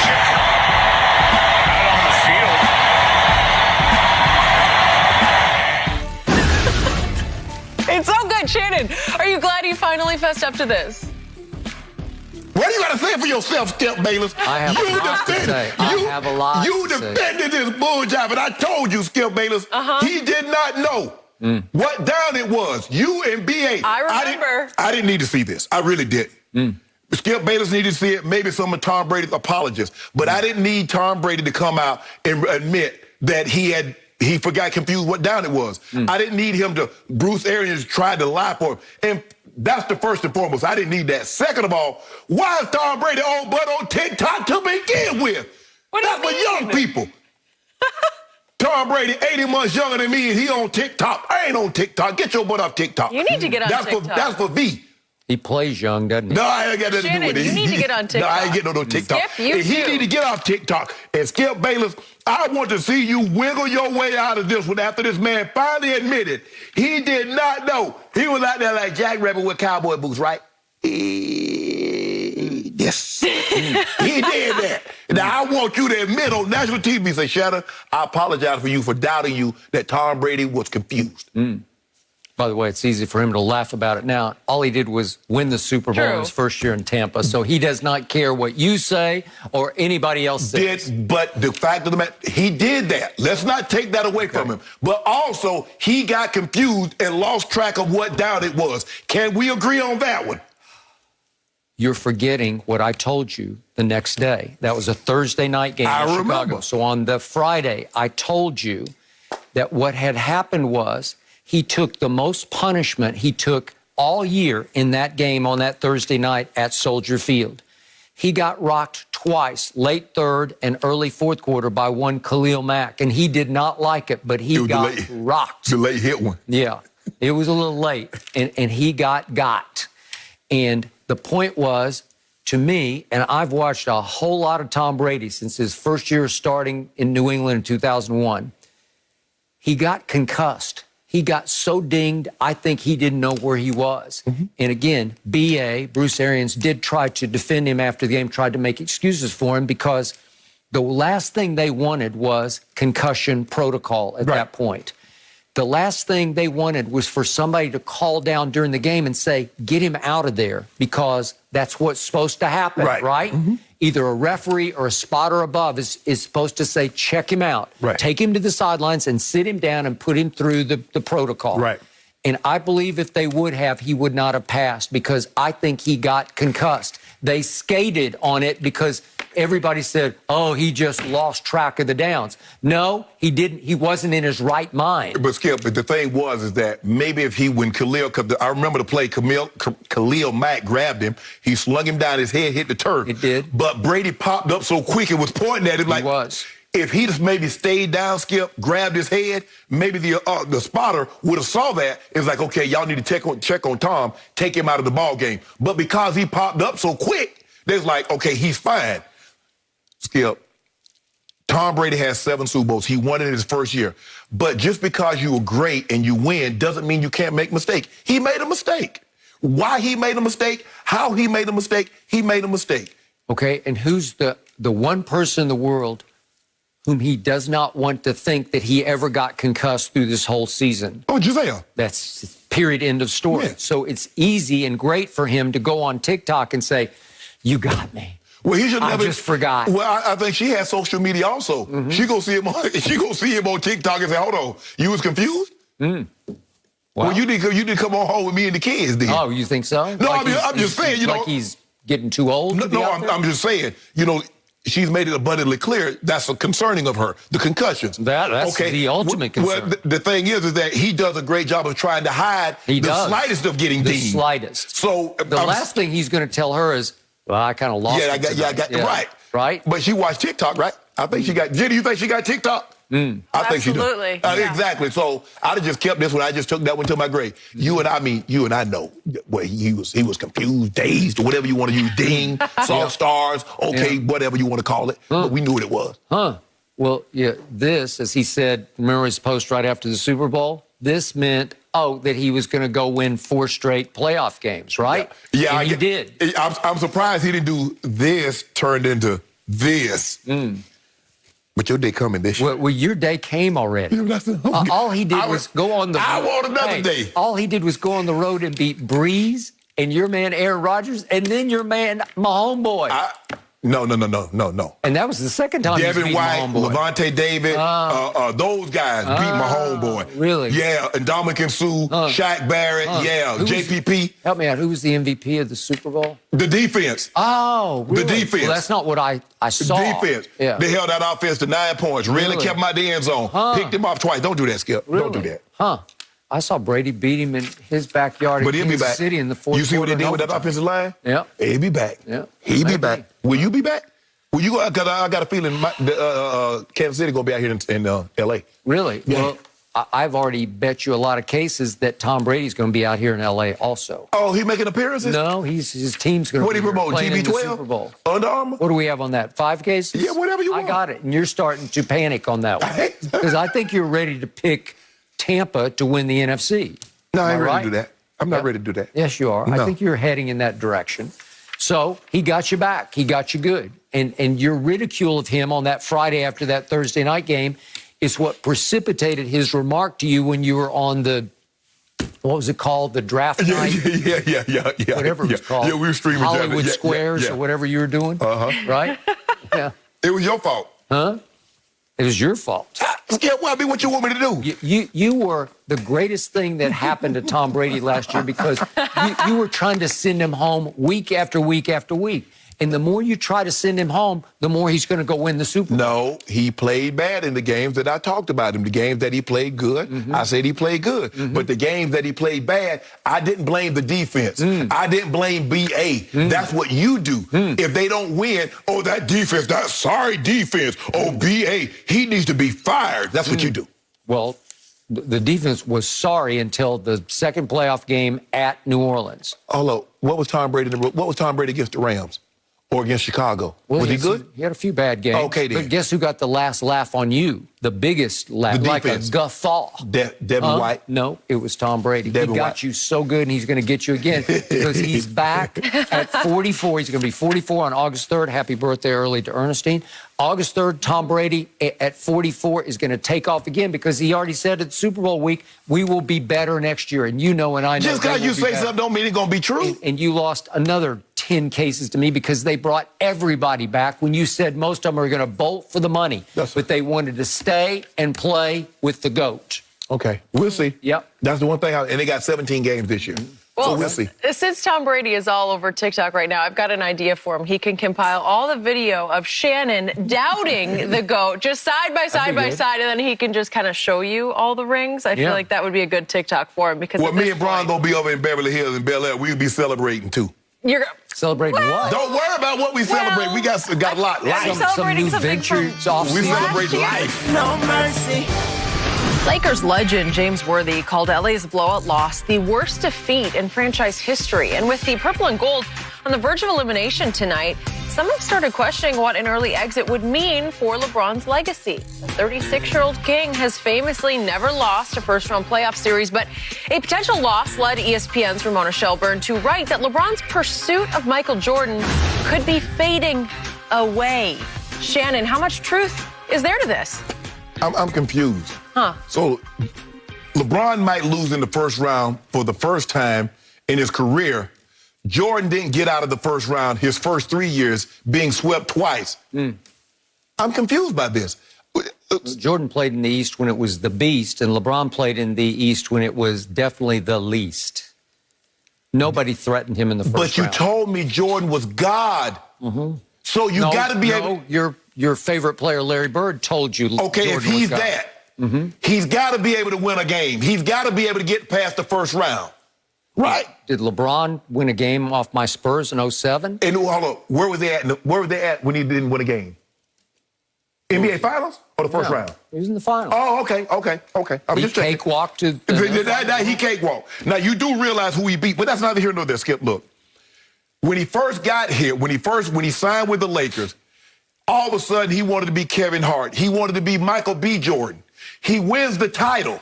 He's very motivated. Now he might lose in the first round. Oh, LeBron doesn't not motivated anymore. I'm confused by the narrative that keeps changing every time LeBron does something. He scores 30. Oh, there's a heightened sense of he knows what's at stake. He loses, he doesn't care anymore. Can we just pick a side and stay there? We can't, Skip. Every time a guy loses, you can't change your thought process of what he is or what he isn't. Who says he doesn't care anymore? I haven't said that. I'm just saying, how's it fading? So LeBron might lose for the first, LeBron going into this was 14-0 in the first round. Jordan won one game, his first 3 trips to the playoffs. And somehow LeBron all of a sudden is like, oh, he'd be terrible. Okay, but that year that you're in question about, he was on a sub-500 team. He missed much of the year because he broke his foot. He came back and tried to play the last 6 or 7 What did you tell me if they're on the court? games. You told me if a guy's on the court, he's healthy. You told me that. Yeah, and you use it every time. Okay. So he goes up against one of the all-time greatest teams in the history of this league, those Boston Celtics featuring Bird, McHale, and Parrish, all of the above. Teams you love. And he took them to the brink in 4 straight games, but he lost all 4. Right. And he took them into overtime in game number 1 and scored 63 points. And he did miss a shot that could have won the game. But he was coming off a foot injury, and he was barely back in shape to be able to play basketball. Skip, hold on. Okay, LeBron James scores 51, 8, and 8. He loses, takes him to overtime. You killed him. You didn't kill Jordan. Jordan, hold on. So what year was that for LeBron? That was years 2018, 15. Okay. 15. Okay. That was last year. And he was as hot as I've ever seen him from outside the lane. Oh, yeah. Just making jumper after jumper. He was out of his mind. Never seen him shoot like that. And 5, 4, 3, 2, 1, he's got Steph Curry on a switch, and he's got like a 18-foot jump shot over a little tiny Steph Curry. And he passes that up to pass the ball to George Hill. Pass the guy out with a layup. Yeah. And Clay just easily fouls him and sends him to the free throw line. And predictably, he clanked one of the free throws, right? Yeah. And then, probably predictably also, J.R. Smith lost his mind and forgot what the clock was. But you blame LeBron. Think about all that sequence. Just take the shot. Okay, Jordan had a last-second shot to win the game on that 63. He missed it. Okay, but he took it. He missed it. He took it. Take it, LeBron. Take the shot. But if you're that guy, take that shot. No, because this is what you do. He takes the shot and misses it. Jordan wouldn't have missed that shot. Kobe wouldn't have missed that shot. But seriously, what would you rather have at that point? He'd already scored, what, 49 points? 49 points. Would you rather have LeBron James, your GOAT, your best player on the planet, take an 18-foot jump shot over little Steph, or would you rather have George Hill shooting free throws? I'd rather have Help me out. I'd rather have George Hill hit the layup. Because that's what he passed. He was about to make a layup, and Clay fouled him. Okay, go to the free throw line. He's a great defender and a smart defender. It was an easy foul. Just wrap him up, tackle him. LeBron throws the ball. George Hill's about to have a layup. Clay fouls him. Okay, George Hill's an 80% free throw shooter.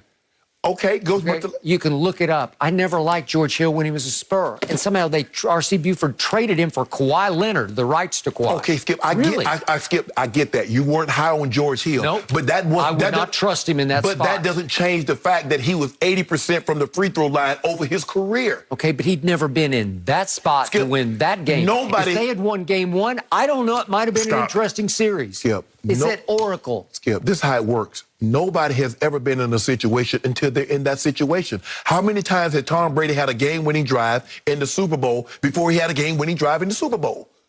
Okay, that's the way it works. That's how you show someone you can do it. You be in that moment and you get it done. George Hill had been around for a long time. He had never been in the finals.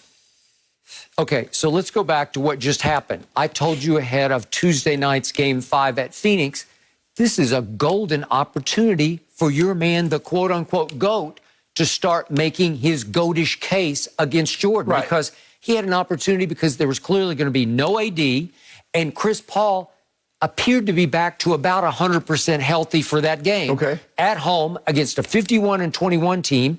And I thought LeBron could go in there and flex. He can put up some monster triple-double numbers and launch another title run off that game, a season-saving game. And I would have to sit back and say, wow, that's pretty good. He just won back-to-back championships off that game that he played. That was the season saver. That was the detonation game for this team. And what happened? Nothing happened. He had a little flurry to start, and then he went into a shell. It looked like he disengaged. He unplugged. I couldn't even recognize him the rest of the game. Okay. So LeBron James is not the player that can take regular NBA guys, not superstars, and go to the next level. Tom Brady could no longer do that. He could no longer do more with less. He needed more to help him. But he's already the GOAT. Skip. He's not trying to chase somebody. If he was the GOAT, he should have stayed in New England and took them to the Super Bowl. He can no longer do that. That's why he left. He's 43 years old. What difference does it make if you the GOAT? So GOAT's age? LeBron's 36 years old. Skip. LeBron's 7 years younger. Skip. So let me ask you a question. Who you think, Skip, that man has played the third most minutes. He's played offense and defense. You know it's not the equivalent of playing quarterback. There's a reason why quarterback... There was a stretch earlier this regular season when everybody had LeBron as the front runner for the MVP. And he was, Skip. He got hurt. What part about he got hurt don't you understand? He should be okay by now. It's been a long time, right? Okay. Skip, you know how ankle sprains work. All I'm saying is this. So what? He can't carry a team of less with more. He can't do more with less. Okay, fine. If you want to say that, say that. But this notion that somehow is fading. When Jordan couldn't get out the first round his first 3 years, LeBron James has never lost in the first round. Okay, but the point was, even the great James Worthy said after the game on the local LA station, the Lakers station, that it just might be the most shameful loss in Lakers playoff history. It was pretty shameful, ending with LeBron walking up the tunnel with 5:40 left. So I guess losing Game 6 in the NBA Finals by 39 to your arch rival, the Boston Celtics. But it's just how it looked. It's how they didn't show up. And it wasn't like Phoenix shot him out of the gym because they didn't. Wait a minute. Yeah. The guy, hold on. Kobe Bryant was on that team with Mamba mentality. Mm-hmm. You lose by 39. Mm-hmm. And this loss to the Phoenix Suns was worse than the 39-point loss to your arch rival? Nobody showed up. No mercy. Sunday, NASCAR's best season ever continues as the Cup Series pulls into Sonoma for the Toyota Save Mart 350, where the best drivers in the world look to hit victory lane in wine country. Sunday, 4 Eastern, 1 Pacific, only on FS1 and the Fox Sports app. Baby Bird was big time last night against LA. Luka scored 42 points and added another 14 assists as the Mavs pushed the Clippers to the brink of elimination with a 105-100 win. And now some people are drawing parallels to LeBron's famous 48-point double overtime masterpiece against the Pistons, Game 5 of the 2007 Eastern Conference Finals. That win propelled the King to his first ever NBA Finals. And like Luka, LeBron alone was responsible for the majority of his team's offense in that push. So, Shannon, how much truth is there to this? Curious what you think here. The players and what they were able to do were comparable, but the situations were not. Skip, if you look at the way they're comparable shooters, I think at this juncture of their career, I think we can both agree that LeBron wasn't the greatest three-point shooter. He could get streaky hot. He could make us some. He was more going to the basket. Luka is tremendous going to the basket. Nice mid-range step back. He gets hot from the three. He can make you pay. Both struggle from the free throw line occasionally. True. The defensive part, where Lamar was a dominant defensive player there. True. Luka's just out there. Luka ain't really trying to play no defense. They're trying to put him on the least offensive guy so to conserve himself. Yep. But here's where it's vastly different. The team that LeBron beat had gone to the Eastern Conference Finals the year before and lost to Miami. Mm-hmm. They had gone to the NBA Finals the year before that and lost to the San Antonio Spurs. Yep. They had gone to the NBA Finals the year before that and beaten Kobe and Shaq Lakers. You're talking about Chauncey Billups, Sheed Wallace, Ben Wallace, and Rip Hamilton, Tayshaun Prince. In that year, what LeBron did, LeBron ended the Piston era. The Clippers era hadn't even started. What the hell are they? What have they won? Where have they been? to say Luka is into something. So, Skip, I get the players and what the performance is comparable, but the magnitude, the gravity of what he's done is not comparable because you would need the Clippers had gone to like 4 or 5 Western Conference Finals and maybe gone to the NBA Finals to say it's comparable in that sense. But the performance, yes, I will say it's very comparable, the performance, but not in totality because the Clippers and the Pistons are vastly different teams. I like what you just said, but I'm going to go in a very different direction. So back to the premise, the question of, is Luka like a young LeBron? Well, in one way, ironic way, he's very much like LeBron, only worse. And that's why Luka mania turns me into a maniac, because if I look at his fourth quarters in these 5 games, he's like LeBron can be in fourth quarters. He doesn't trust himself because he tends to go south in fourth quarters. So let's just look at 5 fourth quarters in this series. What has he done so far against just the Clippers? First round, he shot 6 of 27 from the floor. 6 of 27, that's 22%. So he's taken 27 shots in 5 fourth quarters, and he's made 6 out of 27. That's horrible. If there's anybody else, we wouldn't be hearing any Luka mania, right? From 3 so far in 5 games, fourth quarters, he's 2 of 12. That's 16.7%. Well, that's not very good. Free throws, he's 3 of 8 in the fourth quarters. That's 37.5%. So that's pretty good, but he's only taken 8, which is why in games 2, 4, and 5, he took 0. Last night, he took 0 free throws because he no longer trusts himself at the fourth quarter free throw line. So he is avoiding the free throw line, so he doesn't attack the basket. He doesn't Euro step to the basket in the fourth quarter with the same urgency and confidence that he does in the first 3 quarters because he doesn't mind shooting free throws earlier. I think also, Skip, if you watch him, Skip, if he gets the calls early, he is more likely to, in the fourth quarter, try to get to the basket. But if he doesn't get the calls, he's only trying to get to the basket so he can kick for an open 3 because he knows the help's coming. Okay, so last night he was 1 of 8 in the fourth quarter, 0 for 3 from 3, and had one what could have been crucial late turnover thanks to Terrence Mann, who could not then go to the other end and convert, nor could Nicholas Batum. So he got saved from himself, and everybody's rhapsodizing about this is one of the greatest games ever played until maybe it's just because it was over like at 1 o'clock in the East. Maybe people just didn't see it. I don't know. They saw 42, 14, and 8. Okay. And they saw a 22-year-old do that. That's what they saw. All right, that's good. And they saw maybe people didn't fall asleep until after his opening barrage of 5 threes in the first quarter that got him 19 first quarter points, which were almost half of his total point output. But Harris, so we're going to disregard the 40 through 3 quarters. We're going to just disregard that? I'm not disregarding it, but he was throwing the door wide open for my Clippers to just walk. You don't even have to run through it. Just walk through it. Don't trip over your own 2 feet and fall on your face. But hold on. But see, when you do that, now, had Tom Brady done that, you would have said that was Tom being vintage Tom. He had done enough. Remember in the Green Bay game? But you say he had done enough in the first half. So he didn't really need to do anything in the second half when he threw 3 picks. He's the clutchest performer in the history of sports. I think he's okay. He wasn't then. Okay. Well, he had lost both safeties, and he just what that got to do with him? It has a lot to do with him because he's trying to throw home runs to put the game away. What about Mike Evans? Was he on the field? Yeah. Chris Godwin, Gronk. The reality of the situation, we are hours from tip-off of what could be LeBron's last game of the season. It honestly just sunk into me. No mercy. Thank you. Well, we all know what is at stake. The Lakers face a must-win game tonight at Staples against the Suns. LeBron has never lost a first-round series, and his team is coming off a 30-point blowout loss that has many doubting if Father Time is finally catching up to the King. So, Shannon, what's LeBron's line tonight, and what's the final score? I'm going to go LeBron has at least, well, he got to have 33 for me to win this bet. So I'm going to go 33 with double-digit assists. Just only 33? Yeah. Well, that's some guts. That's what we need. Go 35 No, we don't need that. We need double-digit assists. Okay. That's what we need because that means somebody else. Are you going to get that? Yeah, we're going to get that. Okay. I'm going final score, Lakers 102, Suns 96. Really? Yep. 96? So you hold them under 100? Hold them. Interesting. I put way too much pressure on your man, LeBron James, on Tuesday with my prediction of 35, 15, and 10. So I'm going to dial that down just for the sake of father time so I don't rile him up a little bit. I'm going to say LeBron goes 28, 8, and 8.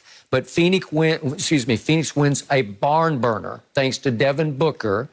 I'm going to go 102-100 Phoenix at Staples. LeBron ain't going to let that happen. Oh, boy. 33 double-digit assists, at least 11 assists, 7 made three-pointers. 7? 7. Why not 8 or 9? Nope, 7 good enough. How many attempts? 13. 7 of 13, that's a Luka number, right?